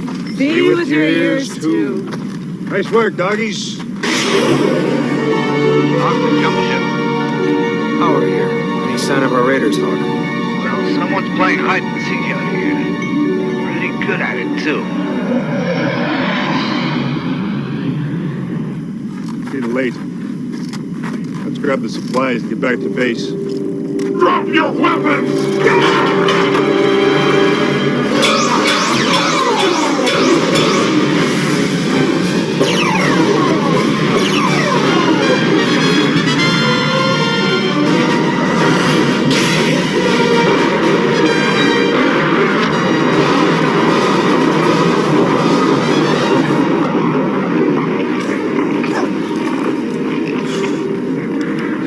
What happened? One of those troopers go on overload? Must have been the colonel. You all right? Yeah. Hey, look! Clicker, 12 o'clock! Bad for the clicker. Nice shot! Hawk, come in, Hawk.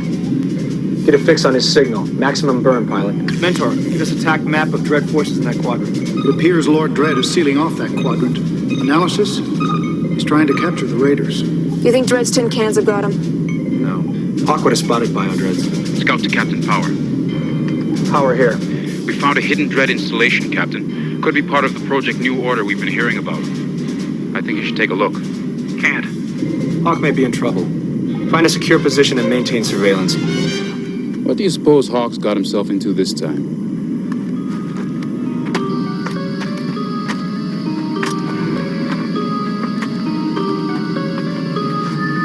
Never seen a biodread like this before. Yeah, what a piece of junk. Better get its head. The memory banks might be useful.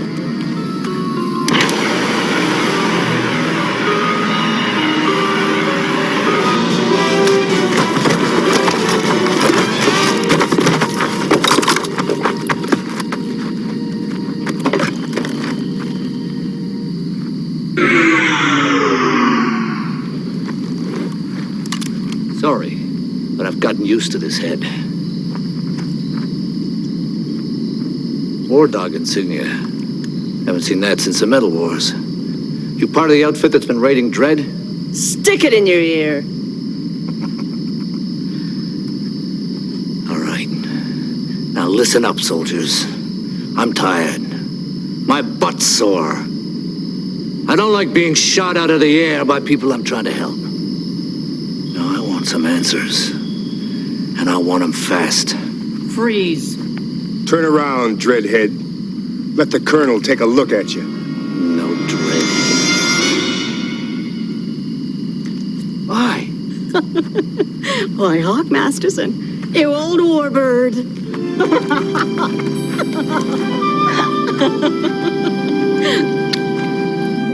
Hawk and I served together at the beginning of the Metal Wars. Hawk, this is War Dog Company. Or what's left of them. You've been giving Dread some trouble.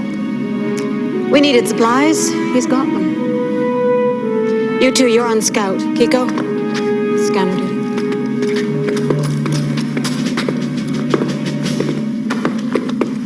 Some command center, huh? Want a drink? You're kidding. Heading north?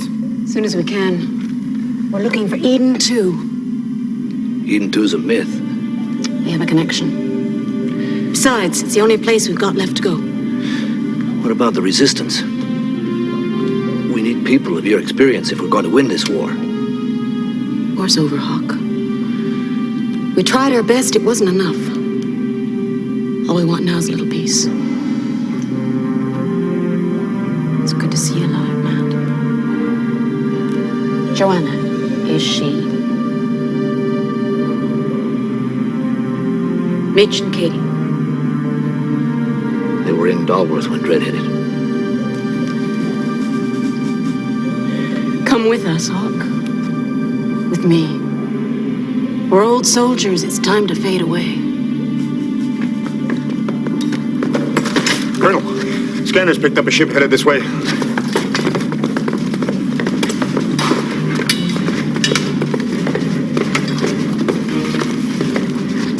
Configuration doesn't look like any known Dread craft. Looks more like one of our old TFs. The captain. I must be getting old.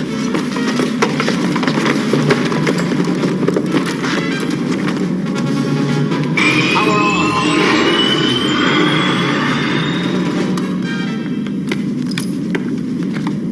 Hawk to jump ship. Gonna get me one of those. Hawk, are you all right? Sure am. I've got someone I want you to meet. Home in on my suit. Hawk out. Glad to hear he's all right. We'll join you as soon as we pick up Hawk. No hurry, Captain. Everything's quiet here. Enemy organics spotted at New Order Module 7, identified as Captain Power's men. On screen. Scan does not indicate presence of Captain Power. Order over Unit Weber to stand by for instructions.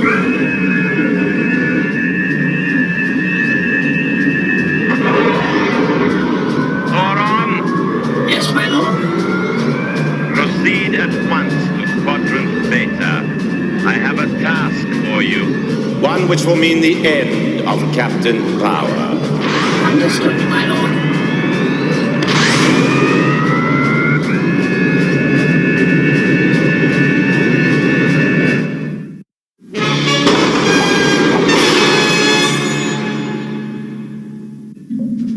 We'll rendezvous with the Eden contact here in 1 week. You'll never make it. Dredd has that entire quadrant sealed off. Let us take you to the passages. You'll be safe there. Vi will get us through in time. What if there is no Eden 2? Then we'll find someplace else. Cherokee Bravo, you take the hopper. Check out the border, find us a way out. The rest of you spread out so you can pick up from the Dread heads. Be back by dark. Captain, talk to her. Tell her it's suicide. Save your breath. We've been through a lot worse to get this far. We'll not stop now. Take care, Matt. Now wait, Captain, where are you going? Tank and Scout have found a secret Dread station east of here. And it's time I took a look. We'll get back as soon as we can. Good luck.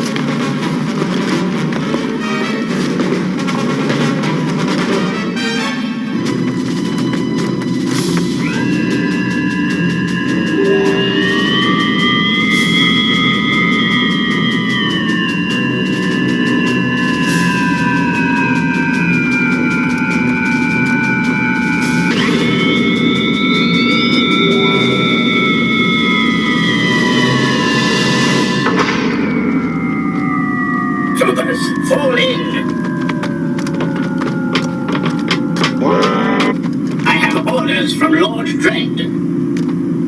This station is to be abandoned. At once. Captain, Sora and the Sky Sentry's here, and he's ordered the station abandoned. Want us to go in and have a look? No, sit tight. We'll go in together.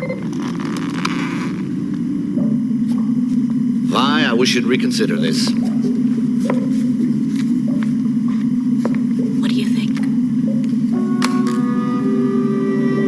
Saving him for a special occasion.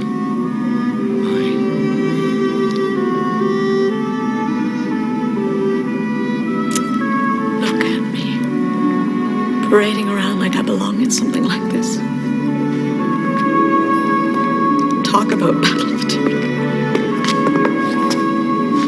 Vi, you look beautiful. More beautiful than anything I've seen in a long time.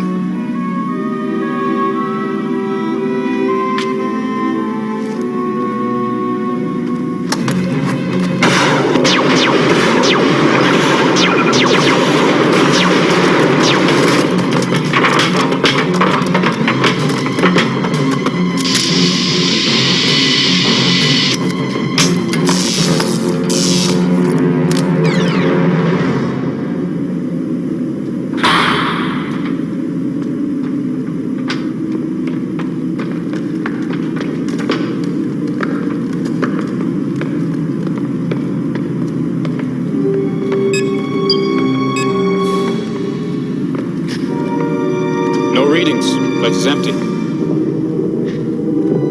Over Unit Weber. Commence Operation Net. That's Project New Order, all right. But the data bank is security locked. Can you get in? Tough. But I'll do my best.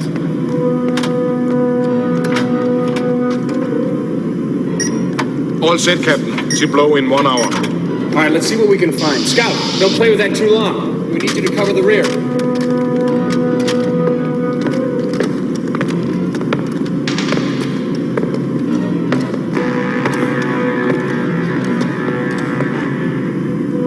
What do you suppose on those? Chaos. But I'm afraid you'll miss it.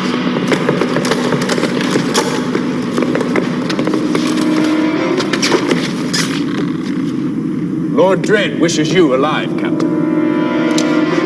Your comrades, on the other hand. Over Unit Weber to Lord Dredd.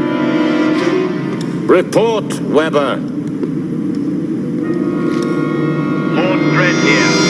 Report. Now!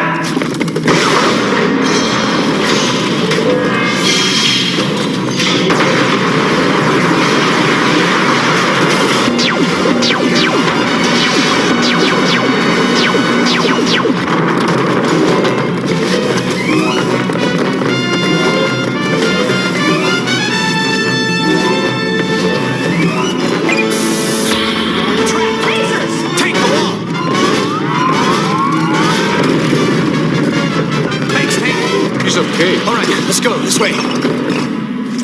Come with me to Eden, Hawk. We've done our share of the fighting. Let's spend whatever time we've got left loving.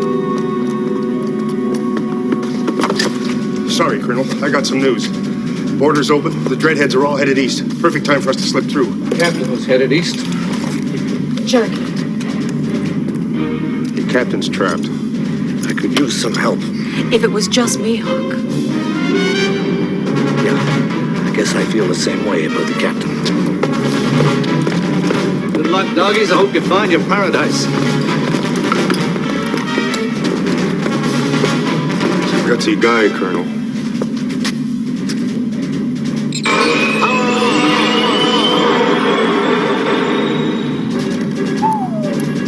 Definitely got to get me one of those.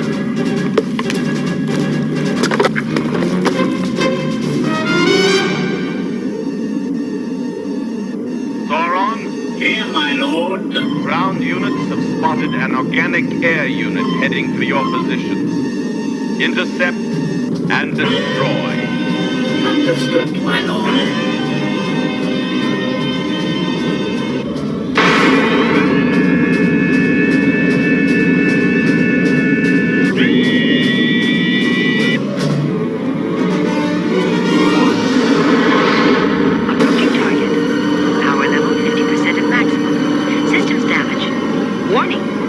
At 2 o'clock.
We decided to give Dredd something to remember us by. Now, what do you say we go do something about your captain?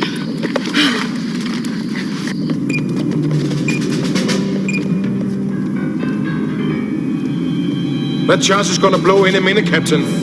And our power suits are almost drained. Okay, we gotta make a try for it. Come on!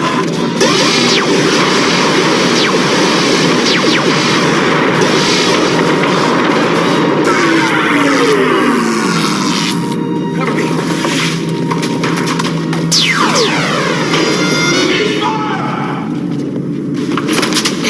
I'm okay, Captain. But I think we just boarded. Captain Power! Surrender now, or you'll force us to destroy you! Come try it. Kill them!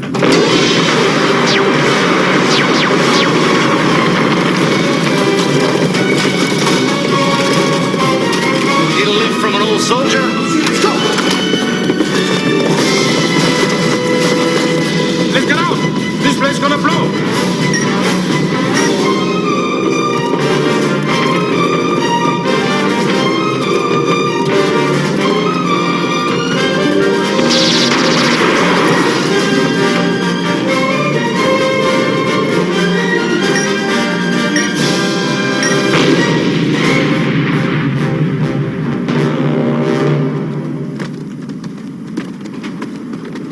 Well, Colonel, I guess we owe you one. No, you don't. While Dredd chases you, we'll slip over the border. Fair trade. Good luck, Captain. All right, doggies, let's move out. Gonna be bored in paradise. I'll make do. Take care of yourself now, Warbird. I expect to see you in the future. Right on.